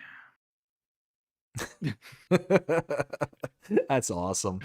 Because basically every real railroad scheme, I did a lizardified version where I changed one of the words out in the name of the railroad for lizard. And some of them are ridiculous. And then I don't think it's that one. I think it's the Canadian Pacific one. They have their kind of crest when there's a beaver in the logo. So then I swapped the beaver in the logo out for a lizard. There's some pretty funny ones in that pack. I laughed so hard making the textures for that because it was just so stupid, but it made me laugh. Well, what's funny is when you've got situations like what you're describing there is when the modding community will do their best to kind of play within the margins. And yes, you want it to be as realistic as possible, but because you're releasing it for all platforms, you kind of have to like change things up. It's part of the requirements. You know, you're not allowed to have branded material unless there's like some kind of agreement. But I really like the fact that you were able to go out and really kind of, have some fun with it, kind of thing. That's really nice to hear. So I do I want to think that catch up. was those were the best ones. But yeah. I do want to catch up with the chat here real quick because I saw something there I wanted to point out. So Farmer Donkey says 60 degrees Fahrenheit roughly. Gotcha. So yeah, that's 18 degrees centigrade. So yeah, 60 degrees ain't that bad. Todd says, asking if you were a soccer player, only people who I know who are crazy enough to wear shorts in the wintertime. I mean, no. It's growing up, I was playing football and mostly hockey was my jam back in the day. Farmer Donk says possibly LOL, definitely a runner. No. Skater and tackle, the defensive tackle, offensive tackle. The one opportunity I did get to be running back was because they basically wanted me to tank my way through the lineup, and I did pretty decent at it. I'm not gonna lie. I think I still have the video somewhere out there. Oh, excuse me. Insane Sim Guy, who we were just talking about there, says, I highly anticipate you providing that train was fun working with it, or working it in. Also says, the branding was fantastic. He says, I switched all of the North American train cars to the Lizard branding. So very, very awesome. All the cars in the pack too, there's a whole texture pack in the prefab for all platforms maps. Make it easy. Yeah, like I said, that's fantastic. I love it. All right, and the next one we have is an update to New Frontier by Ola Holdor, and this is for version 1.3.0.0, and it reads, fixed an issue where the Forestry Edition had incorrect round bales set by default. This one, I have and had no idea. I made the update video, and I even said in the update video that it was just guessing at that point. I have no idea what is the round bales being set to as default even would have anything to do with anything. The only thing I could guess was contracts or things along those lines, which there were fields on that map that had contracts available to them. So I don't know if perhaps like a contract was originally set to have only square bales and that Ola Holdor changed it to round bales. BC Bueller, I know you're not, huge into map making and all that stuff, but any insight perhaps of what that could be about?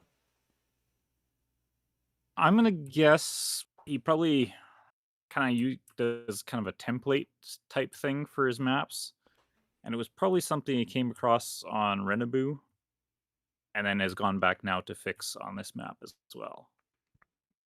Would be my guess. Because it's something a lot of mappers will do is they'll create one map that's kind of got their, everything they want integrated into the map, and then they can just use that as a template to make the next one. And so he probably realized there was an issue with it while working on the next map and then decided to update to fix that issue. But yeah, I don't know what the issue would have been exactly. Okay, I gotcha. So yeah, I mean, that would make sense. I mean, once you get your first map made, you don't really have to have keep rebuilding it over and over from scratch kind of thing. So makes sense. All right, so going on to the next day here, we got the Lizard G2 by Cola Modding, 25.303 megabytes to download, $13,000 to buy, starting horsepower at 55. And yeah, basically, if I'm not mistaken, this is like the Volkswagen Golf, if I'm not mistaken, like the old Mark 1, maybe? I could be wrong about that. But a little newer than that would be my guess. But you think that's a newer one? Maybe a second gen. That's maybe the G2. Kind of a second gen. Okay, fair enough. 2, whatever you want to call it. So for 26 megabytes, I mean, that's right at the top end of what I look for with a lot of my kind of driving mods. But this one here is going to be a hard pass. And the reason that is because I'm not huge into mods where it's just let me use it for transport and transport alone. I want every single thing that I'm going to download into the game to have some kind of purpose for the farm kind of thing. And me moving from one location to a next via, car, I'm not going to take up the extra megabyte size to do that with. I'm going to download trucks. Like a perfect example would have been like, oh goodness, why am I blanking on the name? 82 Studios, like pickup trucks kind of thing, like the from FS22 days. Downloading something like that where it's got the hot swap bodies to them and being able to have the modular beds and all that stuff. Like those kind of mods I'm all about. But something like this where it's mainly built for transport, it's not made for you to be able to put pallets or anything into it because it's extremely tiny. Yeah, it's just going to be just a hard pass all the way around. BC, what do you think of this one? Yeah, not something I'd probably download either, and I think I kind of agree with you. There's only a limited application for things like that to actually be useful, and it's really more if you're a multiplayer and you want to drive around with your friends. It's really where the only, reason to me that you would need something that doesn't have any extra functions. Yep, 100% agree with you there. Or you really likes Volkswagen Golfs. Are you like, so funny story. Growing up, I had a buddy of mine. He was obsessed with Volkswagens, and I never understood where this obsession came from. I never understood why, but he was always so ultra specific about he wanted the Mark 1, and he especially wanted like the European like version. He didn't want a version that was brought over here to America or anything like that. He wanted to go over to Europe and actually like buy it and have it transported to here to the States. Now, I don't know where he ever fell with that, but it was just one of those like that's the only thing whenever we talk about vehicles and stuff, like you know how you get those people who it's like, oh yeah, let me talk about like cars and we'll get into like classic American muscle, or we'll talk about, the high end kind of sportsters or things along those lines. No, anytime cars were brought up with him around, it was always the Volkswagen Golf. Every single time, it was always the Mark 1, and it was just that was his jam. That was the only thing he cared about. So I don't know why. Yeah. I never found the appeal personally, but hey, to each their own. All right, next one we have is the homemade bale trailer by Puzzcap. 12.9 megabytes to download, $5,500 to purchase. And I love it. Absolutely love it. For 13 megabytes, you got just a simple, basic trailer to be able to tote around some stuff in. And yeah, it's generic enough to where you don't necessarily care or notice that it wouldn't necessarily fit into this country. And again, it being kind of that whole homemade style. I mean, you could find this just about anywhere. And it does have the kind of warning triangle that you would see here in the States, just in North America in general, because I think it's up there in Canada too, that kind of warning triangle. Am I correct about that, BC? Yeah, generally, the two rules between the two countries are generally very similar on most things like that. Actually, most things, any vehicle related, is usually the same or similar. Gotcha. So yeah, I mean, overall, I think it looks good. It's got, again, that kind of made out of necessity look to it. And yeah, I've mentioned it numerous times. I'm all aboard on that. And I really like just the log that is used to balance the hitch on. I love it. I absolutely love those small details like that you may not notice or care about in the long run, but it's just one of those things that when you see it, you just gotta smile. Just gotta smile. BC, what do you think about this one? Yeah, I'd have to agree. It's a nice simple trailer. The log is a classic touch. You do see quite a few mods doing, especially Eastern European equipment. They don't have jacks over there. All right, the next one we have is the Lizard 3-point Bale Fork. This is by ADub Modding ABP team and is 1.58 megabytes to download, $600 to buy. And we've got ourselves a little bale spike here, a little 3-point bale spike. Straight, simple, down to the point. That's basically what you can say about this mod. And for 2 megabytes, $600, sign me up. I'm fine with this as being an additional option. I don't often use these kind of things, but it's super small in the download size. It's super small on the price cap there. So it's one of those that starting on a specific farm, I could see myself, throwing this in there just to start out small and be able to work my way up from there. The ones that I really can't stand are like what you got there in base game with the round bale forks, where it kind of clamps them behind you, because then you got to lower it down. You got to be very precise in your moving forward or backing up. It can roll out at any point. Especially the ones in base game, there's no straps to them, so it requires you to clamp them, actually raise them up to lock them into place. So it's really messy. But this here, you back up, you run into the bale, you lift it up, and you drive away, kind of thing. Straight, easy, to the point. BC, what do you think of this one?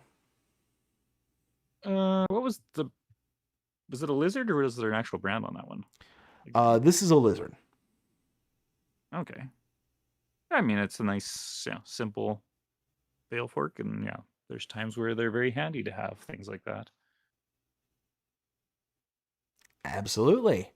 All right, and that's the last new one for the entire week. So again, of the new ones here, there's a favorite that you have? Good.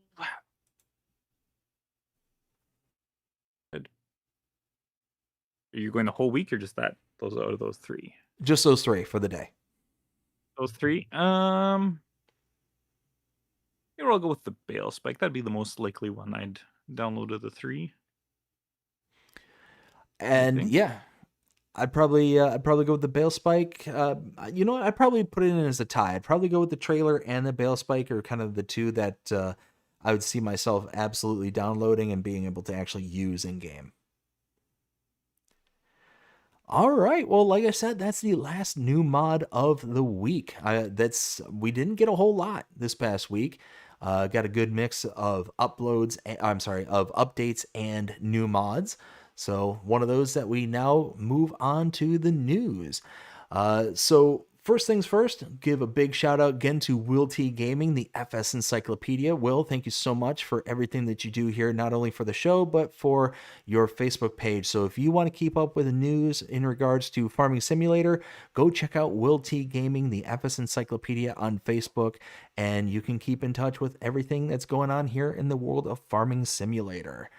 So moving on to the first one here, looks like sent out several hours ago by Insane Sim Guy. Looks like the old Carpenter Shack new mod submitted to Giants for testing, FS25 for all platforms. So we've got us a little carpenter shed, and I tell you what, this looks really good. Just a kind of a different style for the whole carpenter shed. Instead of having the nice kind of, what's the word, like shed that you would have from the base game. Looks like this one's just kind of taking that kind of almost run down looking like wood shed kind of look to it. I think this would fit in really good on a lot of farms, that kind of old looking kind of wooden shed, as opposed to the base game version has that kind of really nice, almost like I bought the shed from some, shed company and then just retrofitted it with, all my carpentry equipment. Anything you want to add to this one, BC? No, it looks like a nice building there. And let's see, looking at the production itself, nothing standing out to me per se on the cycles or anything like that. So let's see, 16, I actually think that's a bit higher on the cycles. Furniture, looks like planks long to 1.4 furniture. So I'm not seeing anything that kind of stands out, maybe more cycles, but that's about it perhaps. ISG, if you're still out there in the chat, is there anything else you want to share about this before we move on? Let's see. Moving on to the next one here. Got news from CMT Software. So we click into it. It says the Flegel ASW 391 whip. Capacity options, cover options, colors, decals, manure spreader, reflective strip options. All animations have sounds, tire options, new lights and dynamic blinkers, and side protections. So looks like a nice little Flegel trailer here with the option of making it into a manure spreader as well. Very nice. Looks like a couple of color combinations are available there as well. So yeah, it's looking pretty good. BC, what do you think of this one? Yeah, it's a nice looking trailer there. Yeah, Flegel, I feel like is one of those brands that's been in the game for a long time, but you don't see too many mods from stuff of theirs, really. Yeah, no, I think I've kind of observed the same thing there, is that you occasionally get those modders who will put out like a pack, but it's just one of those that you don't see too terribly often. Let's see. Gonna catch up with the chat here real quick. Looks like I think left off D-Tap. How's it going? Hope you're having a fantastic day so far. Says hello all. Hello D-Tap. Ken says hey to D-Tap. We got WillT that says Mercedes-Benz turntable ladder 2312 update is console release. Very nice. Let's see. Ken says just another car regarding the Golf. Also says only usefulness is in roleplay. Again, 100%. Ken says my brother-in-law loved the Volkswagen Combi van and Volkswagen Beetle. I guess I was never just big into Volkswagen personally. Just nothing really kind of stood out to me. You know, if you were to ask me, give me old school American muscle, you know, personally got a soft spot for a nice 68 Camaro SS. My old man, he had one when I was growing up, and yeah, kind of got a soft spot for that one. Let's see. Ken says stab and go bale fork. LOL. That's a good way to look at it. Stab and go. Farmer Donkey says hey to D-Tab. ISG says the production do not share capacities, so they are all run independently. Nice. Samuel says coming soon, new mods for Farming Simulator 25. Will says it was an update that you missed. I missed an update? Uh-oh. Will, I reject your reality and substitute my own. Let's see, what update did I miss? I didn't miss an update, did I? I don't know. Will, I don't think I missed an update. No. Nope. Again, I reject your reality and substitute my own. All right, moving on here. Let's see. We got from Rooster Mods. It looks like we got a bale trailer. Says you asked, we listened. There were questions about the compatibility of the 1275 bale wagon auto loading feature with the custom modding 561R baler. Well, we went ahead and added support for it. Both the flatbed and the round bed wagons will now auto-load both the 150 and 180 centimeter bales produced by the 561R. We have also tweaked the tongue length to match the real-life length and adjusted the center reach length to compensate so the pulling in tandem will still be possible. This mod is foundational for future releases we have coming, so don't go anywhere just yet. So very, very nice. It looks good too. It's got it's definitely got a good look to it. I always like that kind of fat round tire that you can see underneath the trailer there. I don't know what it is. It's just, I always liked it. But looks good. BC, what do you think of this one? Rooster always has good attention to detail on all his stuff, and yeah, I'm sure that'll be a welcome addition there. Yeah, absolutely. Let's see. Will says, or no, D-Tab says, no, I'm going back even further. Will says, for everyone wondering, I took the night off and spent with the wife. I'll be back next week. D-Tab says, how dare you, LOL? How dare I? How dare I? How dare you? How dare everyone? Will says, it was the Mercedes-Benz ladder truck. What? There was no Mercedes-Benz ladder truck, was there? Am I going insane? What? Will, what are you talking about? Mercedes-Benz ladder truck. What?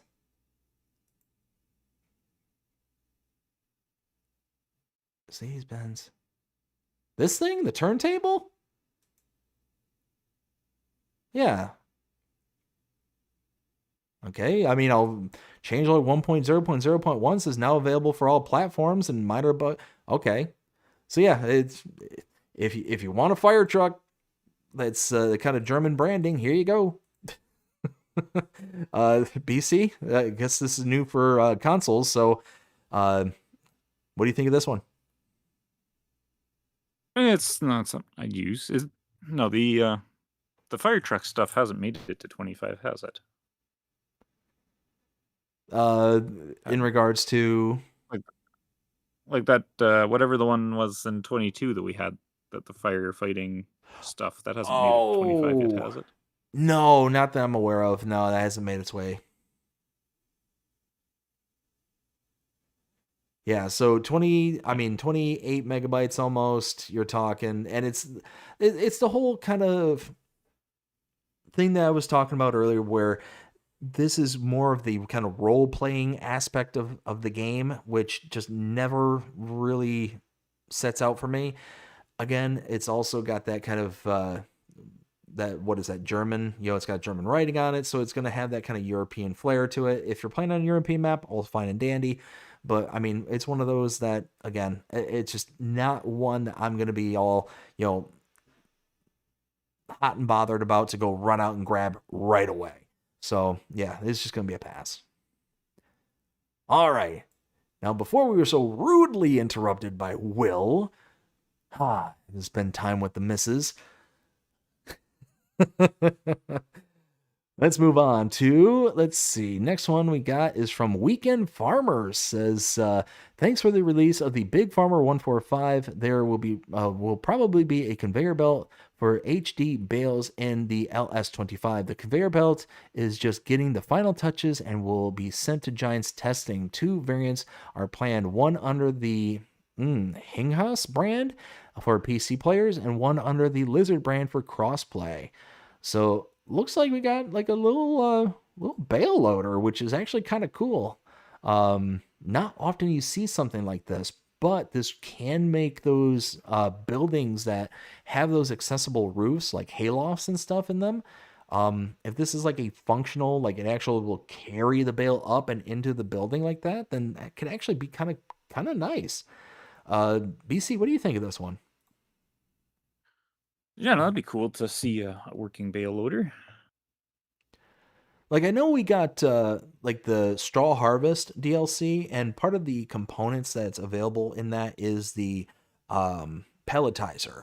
And one of the attachments to the pelletizer is the kind of bale loader that would work basically the same as this. It's just the kind of escalator or elevator for your bales.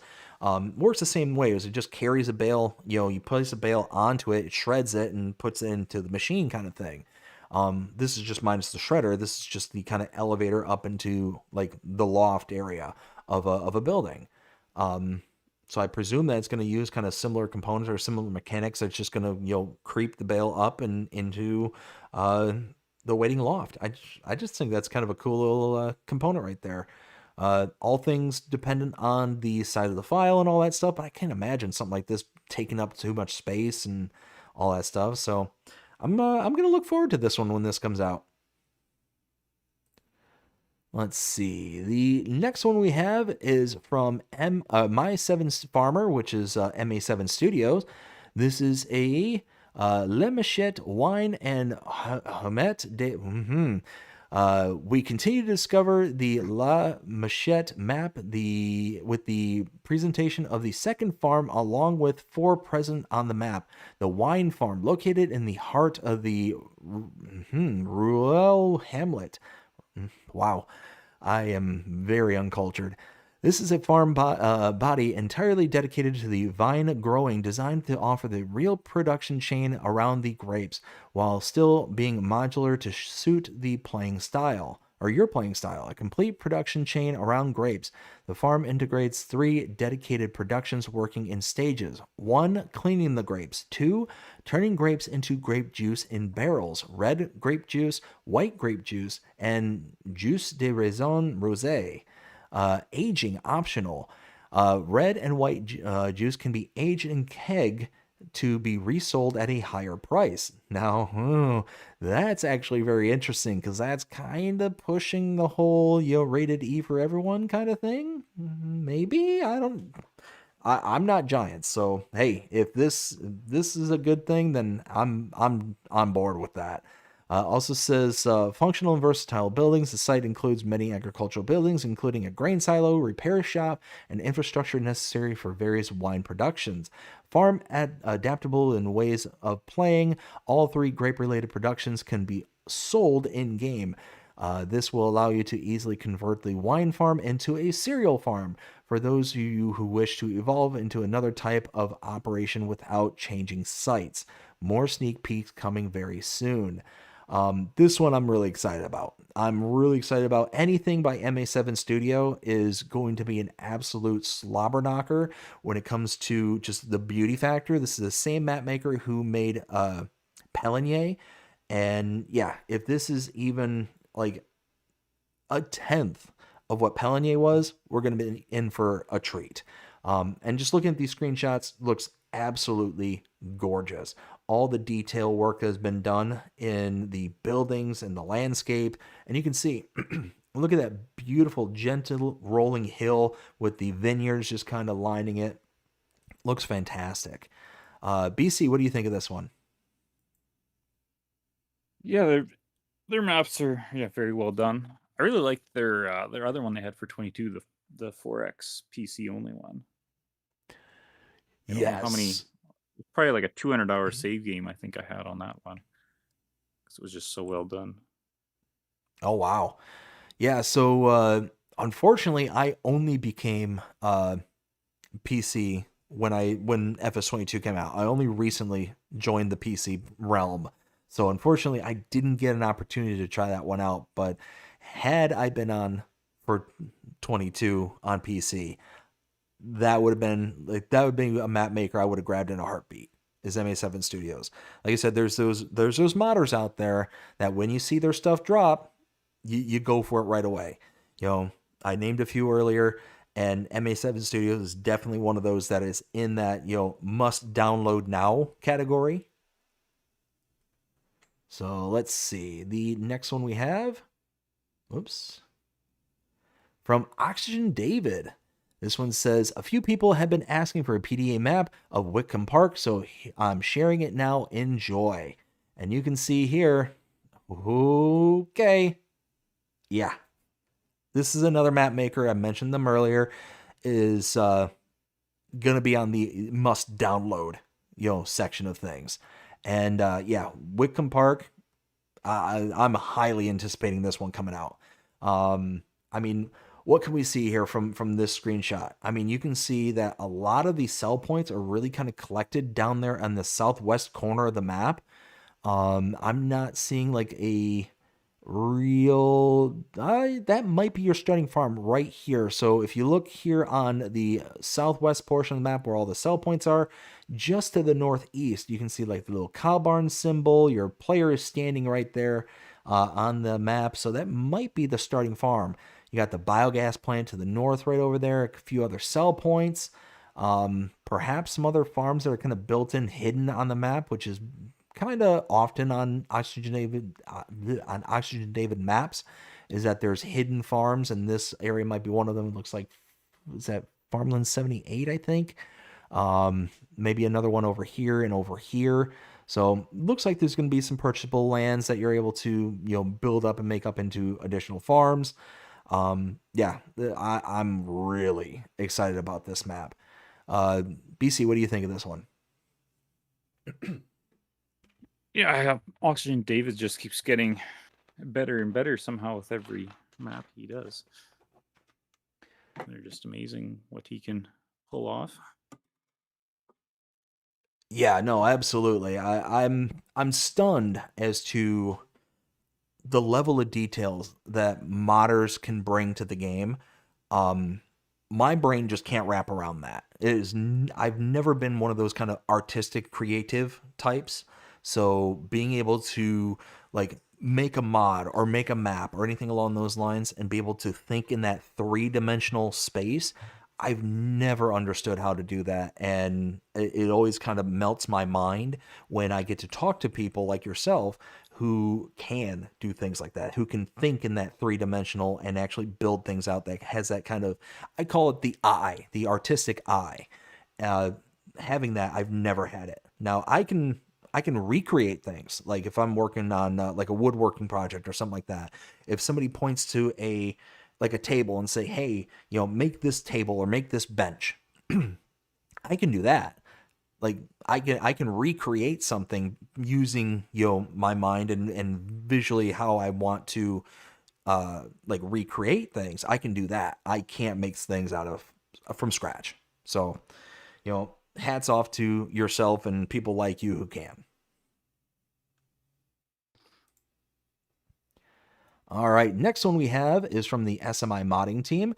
It says, today is the second tool in collaboration with Alpago, soon available on Farming Simulator 25. We're excited to introduce the TR56F reversible trench, available in the 2.8 and 3 meter versions. This is just the beginning of the new era. Join us in the new adventure. Which Alpago machine would you like to see implemented in the future?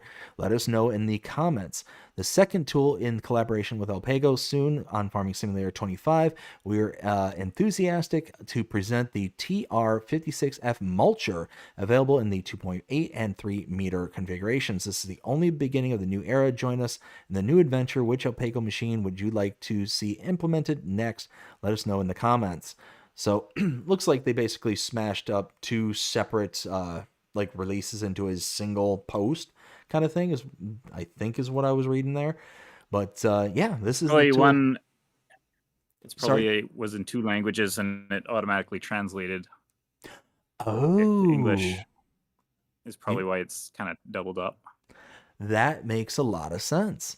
So yeah, we got a lot of modders from other countries will do that, where they post, in their language and then also in English, but then Facebook now will auto translate as well, and then you get that doubling up. So what you're saying is Facebook made me look like a fool and reread the same thing. Yeah. I get you. I get you what you're saying there, BC. It's okay. It's okay. People are well aware that my tomfoolery knows no bounds. All right, so yeah, we got the image of the TR56. Looks really sharp. Looks like we got a starting price point of $12,500. It goes from the 2.8 to 3 meter working width, as they mentioned there. Looks really good. See on the front of this case here, I mean, you know what? It almost looks like you might be able to pull this in, either push this in front or pull it in the rear. That's actually kind of cool. This being a 3 meter implement, as it said, get up to 3 meters. This would be one of those where you could, in theory, push it in the front and then hook something that's 3 meters in the rear to get multiple jobs done at the same time. So that's kind of cool. Yeah, looks good. Looks really good. Anything to add there, BC? Nope, not that I can think of. All right, the next one here. Whoops, click off of that. Let's see, this is for the 23rd. Again, this is ISG there with the Fish Food Factory Small Update version 1.1.0.0 for all platforms has been submitted to Giants for testing. And it says reduced daily upkeep and production costs, increased cycles per month from 72 to 120, remove share throughput capacity, reduced products required for oil-based productions, added new oil-based productions, adjusted the unload trigger and pallet spawner, increased storage of all products. So again, that kind of nice rustic shed look for this one. I like that. And gives you the ability to make all sorts of different, fish food, which came out for the new DLC that they just pushed out. So really looking forward to the update coming out with this. As you can see, got several screenshots here. One of the options you have is things like flour, soybeans, and canola oil. It goes up to the 120 cycles per month.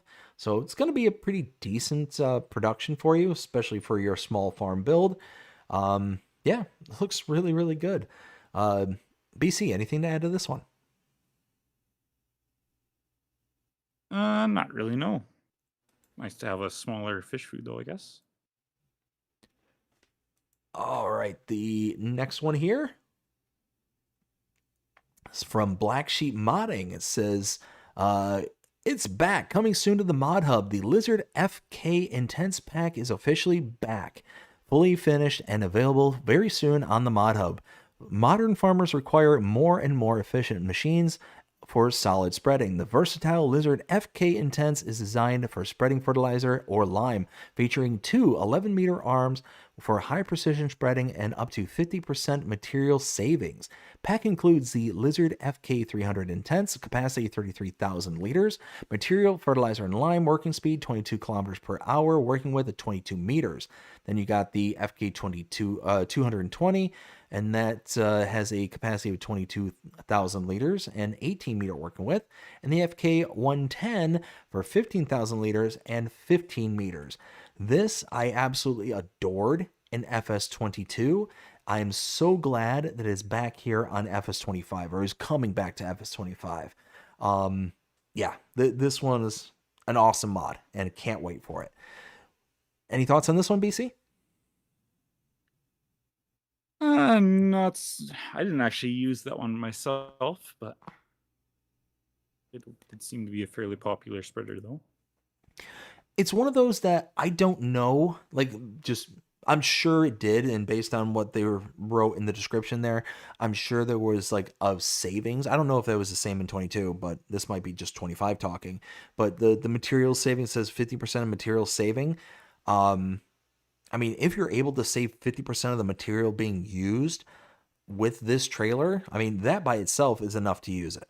I mean, in all reality, you're going to be saving so much in product, especially lime. Lime can be gone through like that. It is so quick to use certain spreaders out there, and just chucks out the lime. And then, I mean, lime's not expensive or anything, but you can just go through it and through and through it. And there's nothing worse than having to like commute or go and get more material to then come back to the same place you left off and then pick up from there. I mean, yeah, long story short, material saved is always a good thing. Yep. All right, the next one we have again is from Oxygen David. It says Wickham Park January development update. This month work has focused on expanding gameplay depth across the entire map. Wickham isn't just looking better, it's playing better too. Here's what's new. New crops added 14 total from Falls Agrar multi prefab pack. The rye triticale spelt grain maize, green rye, vetch rye, field grass, silage maize, hummus activator, and mustard. Custom crops. 3. Alfalfa, linseed and poppy, Highlands DLC onions, new UK specific productions, dairy, oil plant, potato processing, bakery, and carpenter. New craftable productions. 6. Strawberry jam, linseed oil, poppy seed oil, potato wedges, hash browns, and donuts. Map features and world details. 100 farmlands, 60 fields, small, medium, and large, 4 main farms, 4 plus smaller farms, all farm buildings placeable and removable. Removable junk piles. 30 plus highly detailed UK unique placeable buildings. New NPC Oxy. New traffic, tractors, motorbikes, and articulated trucks. Many buildings with full interiors, drivable train, development status. Wickham Park is still on track to be completed next month, after which it will move into internal testing. Holy smokes. Again, we were talking about Oxygen David earlier and being excited for this map. This looks amazing. Look at that field of poppies right there. That is incredible. Oh, can't wait. And then you got the linseed right there. Oh, so good. So good. And you look at the details too. Like you're kind of enamored with what's in the foreground here, but look at that background there. The farm that's tucked away in the back, the rolling nestling hills there. Oh my goodness, that just looks so good. Then you got all this going on here. The nice European style buildings. And you got all these kind of different products in the foreground here. So you got linseed oil here on the right. Uh, ooh, that's poppy seed oil there.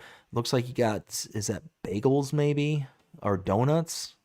It kind of looks like some kind of confection. Strawberry jam in the back there. I can't read what that says in the middle. And on the right side, I'm not sure what that reads either. But again, just look at all the details that is in these screenshots here. The dairy you can see is just absolutely incredible. The buildings, the texturing, the layering of all this stuff just looks so good. I don't know how anybody can do this kind of stuff. Again, I was saying this earlier. I was not born with that level of talent. BC, Yep. anything to add to this one? Not really, no, but yeah, it's amazing at what he can all do. Yeah, I mean, just seeing this one, I mean, again, the details, details, details, details. You look at the siding on the building here, and you look at that kind of almost nasty, like, oh goodness, what is that called? Like algae, not algae. Why am I spacing on this? Like the kind of I for some reason my brain keeps wanting to say moss. It's not moss. It's not algae. It's just the nasty kind of crud that kind of forms on buildings and whatnot. Like just those level of details are just like so prevalent right there. You see the cracking in the road and in like the pavement right there. The kind of grass that's sprouting up in those cracks. Just all that little stuff right there. Then you got the pallets and the kind of like debris that's all along the kind of trash piled up in the background. Just oh, so good. Then you got the carpentry here, the cool little sawhorse on the side. You got the kind of again pallets. Just so much stuff going on, so much detail in just one little screenshot. Everywhere you look. You got the potato plant right here where they're making the wedges that they were saying. Yeah, just looks so good. So good. Can't wait. Cannot wait. And then you got, oh man, that bakery there. Mm, mm, mm, mm. Looking forward to it. All right. Next one is by BB Mods. And it says that the update to the mobile PTO work continues on the latest mod for FS25. The mobile is finally finished, and I'm hoping to get it in game over the weekend. You can see the progress with these photos. What's next? Get the model in game and finish sorting out XML. I did start some of this already. Decals and warning labels, textures, dirt and water. Stay tuned for more, hopefully soon. Again, this is one of those I'm extremely looking forward to. So this is essentially a mobile PTO. So think of your tractor, right? Being able to hook up to something like the Gavile standalone baler, right? This would basically stand in place of the tractor, and you'd be able to hook up to your Gavile baler and just run it with this rather than having it a dedicated tractor just off to the side and only using it for power. This will be able to be there and be able to utilize the power of this PTO. So it's just an engine is essentially all this is with a 3-point link. And yeah, I mean, just absolutely fantastic. I love that BB Mods is making something like this because we had something like this back in FS22. And I absolutely loved it when it was there on FS22 because I would use it exactly for that. If there was some kind of standalone baler or something like that, I would just hook it up to the baler and just let it just run and run and run, do its thing. I wasn't putting wear and tear onto the tractor. I wasn't sitting there and just using a tractor for something just to power something else. I could just use it for something else, set an AI worker off, doing the next job. It was fantastic. I love it. And I'm really looking forward to this. BC, what do you think of this one? That's a cool, unique mod. It's not something I too likely use because I tend to end up owning too many tractors anyway all the time, but it is cool. It's definitely the goal of every farm is to own more tractors than what you know what to do with. So I can't blame Yeah. you for that, but for the kind of starting out thing, because this is only going to be a few $1,000s is my guess. Even if, let's say at the high end, you could imagine something like this being like 20 grand, and that would be a really extreme price point. Just thinking out loud here, um, for a piece of equipment like this. So even if it was at 20 grand and this had the capacity of putting out maybe 2 to 300 horses, I mean, it's going to be way better than getting the equivalent in a tractor kind of thing. You're going to be saving tons and tons of money. And again, if you're using like that Govile baler that I was talking about, I mean, this is going to be, something perfect for it. Oh, and I just smacked my microphone. How dare I? All right, next one we have is from EED123 3D Corner. This says, "Hello guys, I worked hard on these week to finish combines, yet more and more needs to be done. The 750, 770 is almost done, but still more to do. Big problem was managing poly count because I surpassed the 250,000 polys. Holy smokes! That made me to make it again from scratch, a lot of details and removing some features of the rear axle options.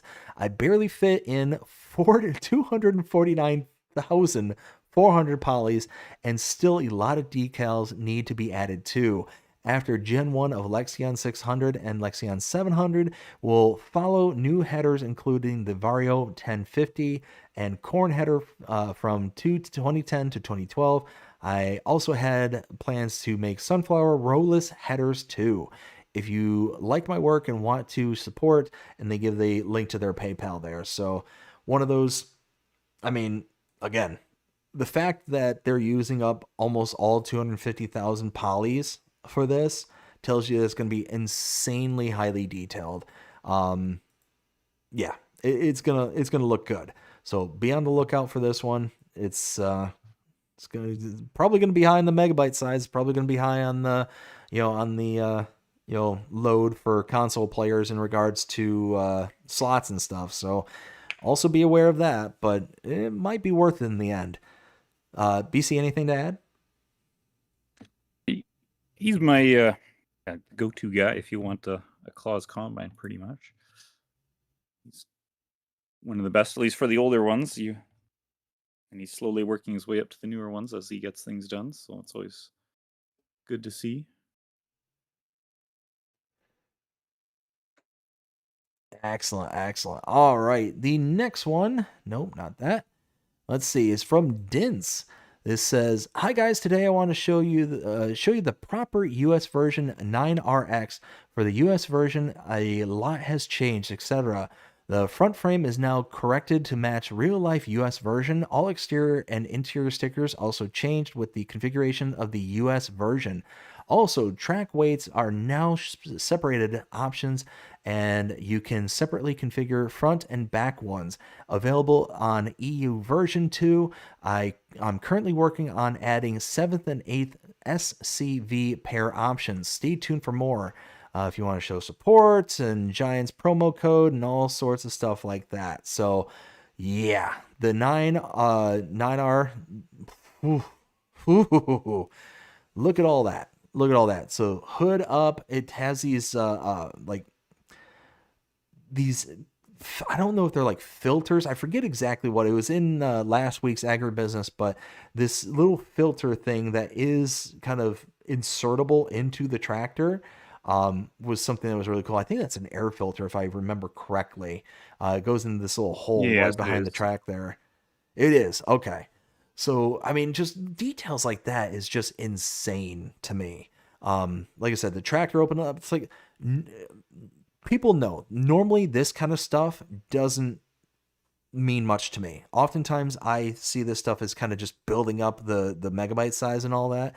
I mean, especially like the doors and the windows and all that stuff. But adding something like this, the filter, the hood and all that stuff, like, yeah, that's going to be one of those kind of additions that are really going to be kind of specific to the role play and all that stuff. But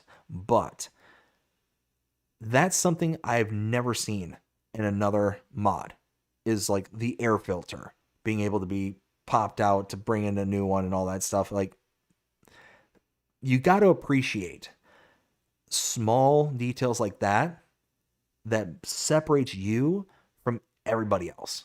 Again, I'm not aware of it. Correct me if I'm wrong, but that right there is something that's special in my opinion. So, BC, anything to add? Uh, not really. No, I kind of agree with you on those animations. They're cool, but to me, it's one of those things you use it once, and that's it. Kind of. At least that's, to me, that's how they are.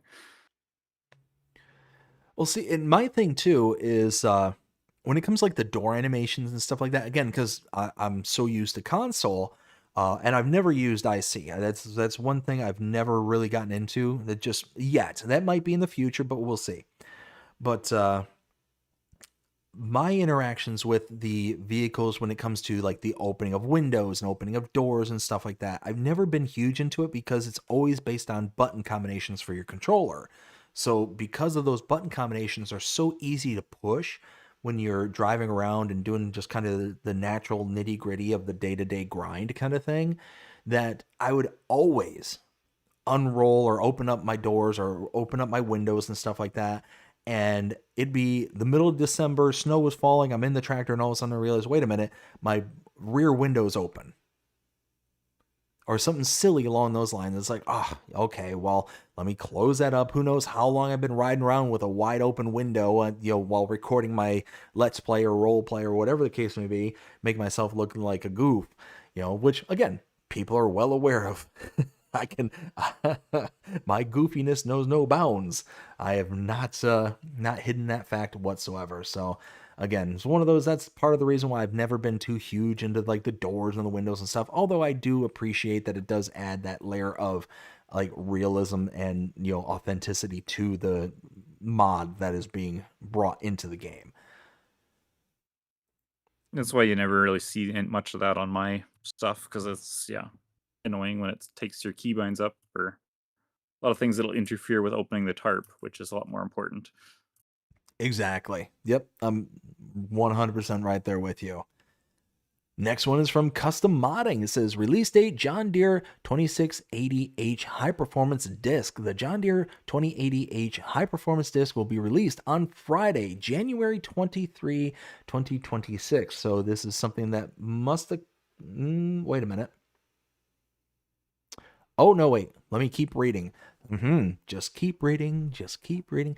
Edited. Unfortunately, the mod didn't release on the Mod Hub today due to an error. It's likely to go live tomorrow, Saturday, or on Monday. We apologize for the delay, but everything is sorted out now. For PC, the release followed the original schedule and is already out. First link is in the comments. And then again, if you want to get it before everybody else, join the Patreon, all that stuff. This looking forward to that being out. Hopefully if everything goes right on Monday. So tomorrow, or actually, no, according to my clock, today. It's 12:08 my time. So yeah, looking forward to that coming out. And I know if Will was here right now, he'd be like, grunting and being like, oh, can't wait.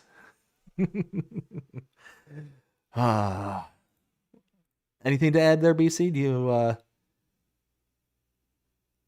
Not really. I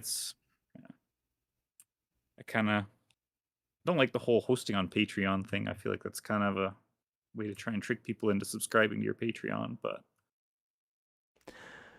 Yeah, it's one of those that because I've never been like again, I'm only recently in the whole PC world. I've never gotten so deep as to understand all that stuff because, like, as far as I'm aware, Patreon isn't that like a support like a system like money and stuff? Isn't that what it's yeah, for? but it's, I don't know, the way they're hosting the mods on there. From what I've never really bothered to download, but I think it kind of, if you don't know what you're doing, it's very easy to get confused and think you have to pay to download free mods. And to me, that's kind of, I don't really Like think it's the best way to host things, but Well, especially when there's platforms like Itch and all that stuff that like doesn't blur the Yeah, there's lots of lines. other places. Yeah. So Yeah. Yeah, no, I'm that definitely could be an issue. Let's see. Let me catch up with the chat here real quick. I think I left off with let's see. ISG says, way to keep him straight. You know what? In all fairness there, ISG, it was an update, and it's not often that we cover updates. So normally when it comes to updates that are wanting to be pointed out, that's Will's territory, and he apparently just came into the chat just to be able to point that out. So he's keeping me honest. Farmer Groot, how's it going? Hope you're having a fantastic day so far. Says, if you want a darn fire truck, I'll buy a firefighter simulator. LOL. Yeah, I'm right there with you. It's one of those that, again, I can see it for those like YouTubers and stuff like that who are playing role plays and kind of creating the kind of the immersion, the world building within a story. That makes sense to me. But one of those that beyond that, not so much. It's not really good, like practical in-game purpose. Ken says, Will was correct. You did miss it the first time around. I did in technicality. I did. Will says, I was just pointing it out to you. LOL, I only started it because it was console released. I gotcha. Ken says, Farmer Groot. Farmer Groot says, hello, Ken. And he says, I know I was kidding it, Will. LOL. Ken says, 22 of Wickham Park. You started at the BGA plant. Honestly, I don't remember Wickham Park in 22, like at all. So I don't remember at all. Samuel says, coming soon, new enclosed trailer roughneck crew at Farming Simulator 25. Kobe, how's it going? Hope you're having a fantastic day so far. Says, hello, everyone. Just give you a like. I'm about to go live myself. All right, Kobe, I appreciate that. You have yourself a good one. Hope you enjoy your stream. All right, next one we have, let's see, is from AW Modding. They say, let's see. I want to know if people would like to see the Crenia and Lizard Slurry spreaders back or not. Yes. I mean, yeah, I would take it. So that's my 2 cents. BC, what do you think? not something I'd use, but it's always good to have more options. Especially if you've already got it done. There's no point in not bringing it out to the public. And that's basically where I was at there too. Is like, hey, I'll take it. If you're gonna build it, I'll take it. Very, very happily. So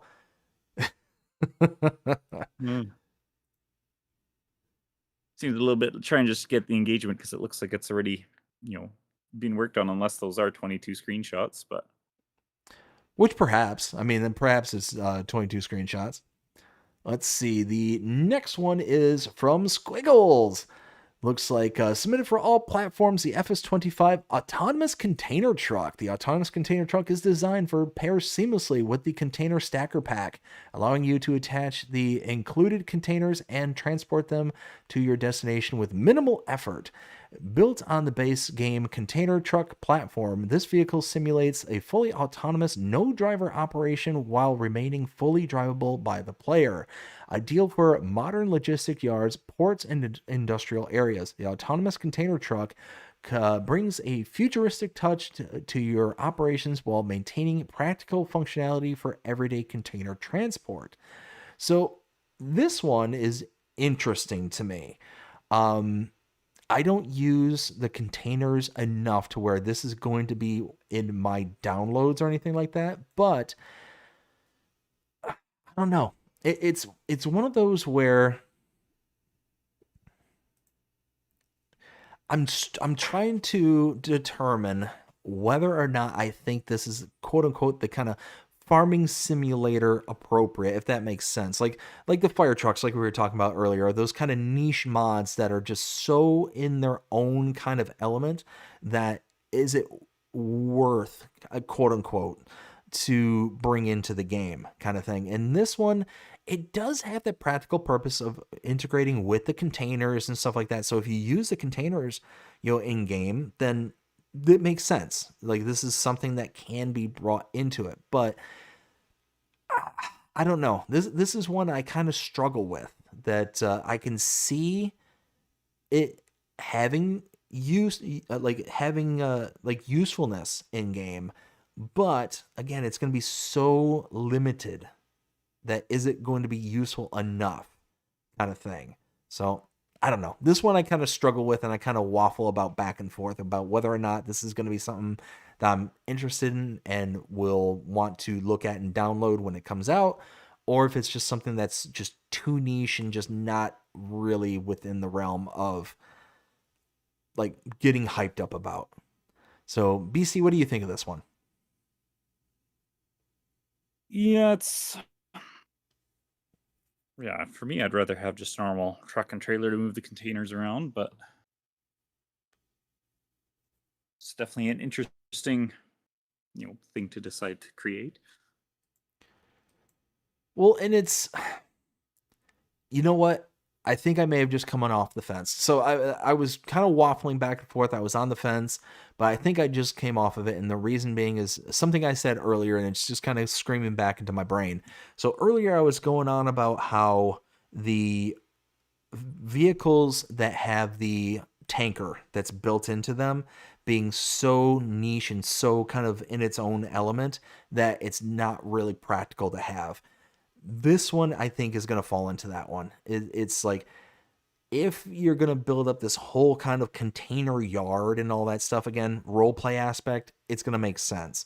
But I don't know. It's just, the more and more I'm thinking about it, the more I'm kind of like, is there really like anything outside of role play that's this is going to be useful for? I don't know. The less and less stuff I'm coming up with off the top of my head that would really kind of make this a useful mod for me personally. For those of you out there who like this stuff and want this out there, I don't begrudge you a bit. Not at all. But just one of those that I don't like. The more I'm thinking about it, the less and less I think it's going to make its way onto my platform. So yeah, just kind of go from there. Let's see. Boo. There's the 19th. All right, so we touched on this earlier, but from Rooster Mods, the John Deere 1275 bale wagons have returned to FS25. They are fully functional with just a few small tweaks left. They have been submitted to Giants. When they are done, hope you are ready to auto-load all sorts of bales with old school class.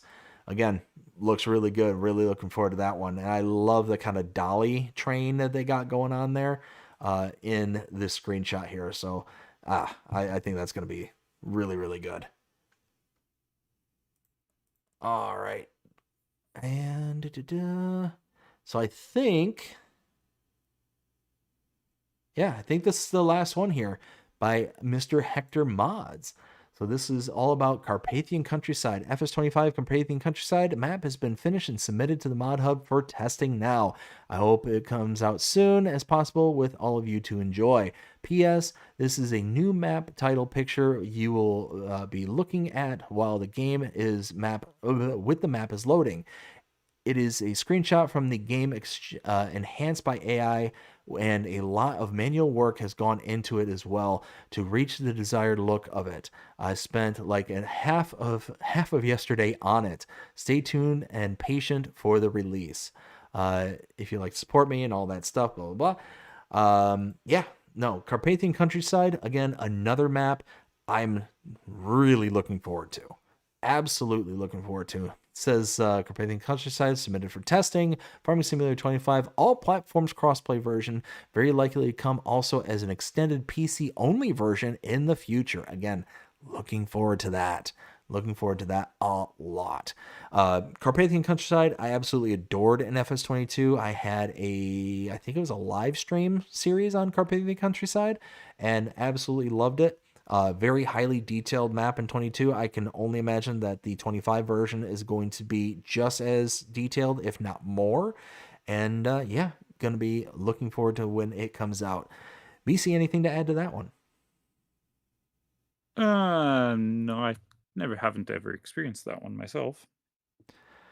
I tell you what, it's one of those maps built around a big cooperative kind of thing. So um, if you're wanting a map that's like big farming to a large scale kind of thing, then that is the map that you're looking for. If you're looking for something like that, if you're not looking for that kind of landscape layout kind of thing, there are other farms on that map that you could move away from the cooperative and then move into one of the smaller farms and do smaller farming kind of thing and build it up.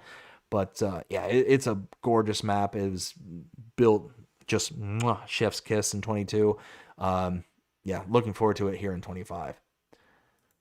All right, so that is the last new one, but I did see the message there from Will, so I'm going to catch up with the chat here really fast. Says, I think I left off with Kobe saying, okay, thanks, I'm going to play some trains games, Pacifically Railroad Online. Nice. And then Will says, I shared a piece of news. You'll have to refresh the page. Okay, well, we will see what's on here now. Is it still a new post? It is. All right, so we got one here from news from Papa's Farming Mods. It says, coming soon, the all-in-one production site. I worked with Insane Sim Guy on this mod to make sure it functions and is so as it should. I am still very new to modding. He has been a huge help on this one. This was just a random idea I had and has been brought to life with his help. Here you can produce bakery bakery products, canned packaged foods, oils, flours, sugar, and dairy products all in one location. This site only accepts raw materials. Everything works together to produce the end products. We have released to the Mod Hub to be available for all platforms. Now we wait for Giant's testing. Productions include bakery, canned packaged foods, flour mill, oil mill, sugar mill, dairy productions. Unfortunately, the office area in the pictures are purely decoration and cannot be entered. So yeah, looking good. It looks like they took the Horman like building that's available in base game and made it into a kind of all-in-one mega production point. And it almost, yeah, look at that, because it looks like they kind of took all the individual small production points that's available in game and basically integrated it into one massive building, as it has individual like dump points for each of the individual components around the building. That's actually kind of cool. I like that idea, how they're kind of integrating that. Got a big like pallet output in the back corner over there by the office doors. I'm on board with this. I'm on board with this big time. I like that. BC, any things to add to this one? No, I don't see anything for that one. All right. Well, like I said, I think we're at the end here of AgriBusiness Tonight. So first off, I want to thank BC Bueller so much for coming out and being the guest here tonight. BC, thank you so much for doing this here tonight. You're welcome. And do you want to let us know where we can find you? Yeah, I'm on main one. You'll find me on is Facebook. You can find me at BC Bueller Farms. I am on YouTube as well under the same name. I don't post too much on there. It's usually kind of tend to do little updates here and there whenever I've got something worth making a video about to show off. Excellent, that's excellent. Kind of main two. And any news that you want to share with us before we depart here tonight? I don't have anything too big going on. I've been trying to get back into working on Mouse Creek a little bit with some more placeables and things for the map, which will also probably be standalone mods as well, just for people to use on other maps. Excellent, excellent. All right, so real quick, gonna catch up with the chat, and then we're gonna start wrapping things up. So let's see. Left off with Samuelson. Breaking news coming: NFL games, Patriots, Seahawks next month. Super Bowl 60 championship winner 2026 on Sunday, February 8th, 2026 at California. Papa's Farming Mods says, how are you doing? Hope you're having a fantastic day so far. Says, I'm currently working on a greenhouse with canned vegetable attached. Ooh, very nice. Okay. Also says should be submitted in the next day or two. Very nice, Papas. Thank you so much for that. And hey, thank you so much. It sounds like, based on what I was reading there, it sounds like you're relatively new to modding. So, hey, thank you so much for, starting your journey and bringing some more content here in the world of Farming Simulator. Really appreciate that. ISG says each of the production points will only accept the materials associated with them. There are 2 separate pallet spawners, one specifically for the canned food productions and the other one for everything else. Okay, very nice. ISG also says we had to limit to only raw materials due to the facility splitting out final products immediately since it was full pallet. Okay, very nice. Let's see. Samuel says, I'm out. Bye, everyone. Y'all see y'all next time later. Weather safe. Yes, everybody out there, thank you so much for hanging out there with us tonight and checking out AgriBusiness Tonight. If you are getting caught up in this gnarly, nasty weather, stay safe out there. Make sure that you're prepared for, power going out or anything along those lines. Have food, have water, stay at home. Don't go out if you don't have to. One of those that there's nothing out there that's so important that, you need to risk being on the roads when you don't have to. Again, just stay safe. Just be safe out there. ISG says, as the facility produces goods, it will use the products to fuel other productions within the site and only spit out pallets when they are full. That's awesome. Yeah, no, that's really cool. Like those are kind of mods that I do like, and especially the kind of creative additions that you all have made, making it multiple input points and stuff like that. It's not like just a normal all-in-one, because I've seen that kind of all-in-one concept before. But having a all-in-one where there are additional kind of input locations, additional output locations, it's not just a single input and a single output kind of thing, to where it's just all like the super production point kind of thing. To where, yes, this is a super production point, but like you're gonna have to like insert in certain points. It makes sense. Like it's basically a conglomeration of all these individual small cell production points to have this finalized output. So I do like that. I think that's really cool. And something that I could see, like if we had the ability to insert like buildings inside of buildings, and I know like PC players have a greater level of control to be able to do that stuff, but this is essentially what somebody would do, is just open up the building, plop down all these different little production points inside of a big building, and here you go. It's a good idea. I like it. But yeah, no, like I said, big shout out and big thank you to BC Bueller for joining me here tonight as the guest. BC, again, thank you so much. Greatly appreciate it. You're welcome. And yeah, hope you all enjoyed it here tonight. Another showing here of AgriBusiness Tonight. If you did, please show us by liking, sharing, subscribing, following, commenting, doing all the things the algorithms enjoy you doing. That shows you're engaged with this channel and enjoying the content. And that being said, I hope everybody has a fantastic day. Take care. BC, I'll see you on the other side. All right, take care, everyone.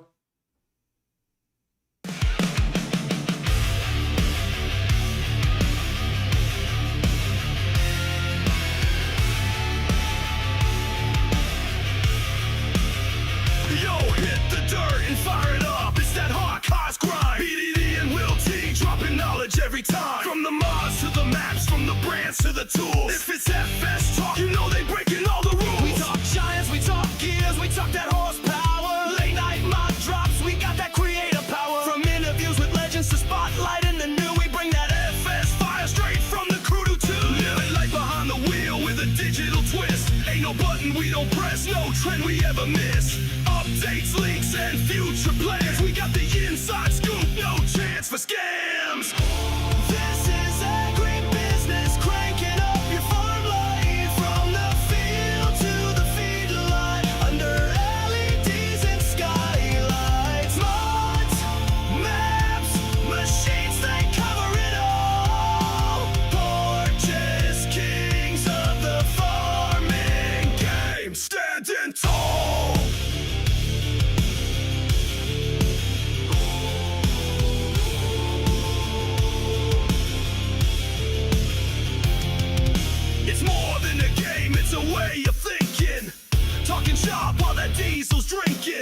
tractors to combines, dirt roads to drones. They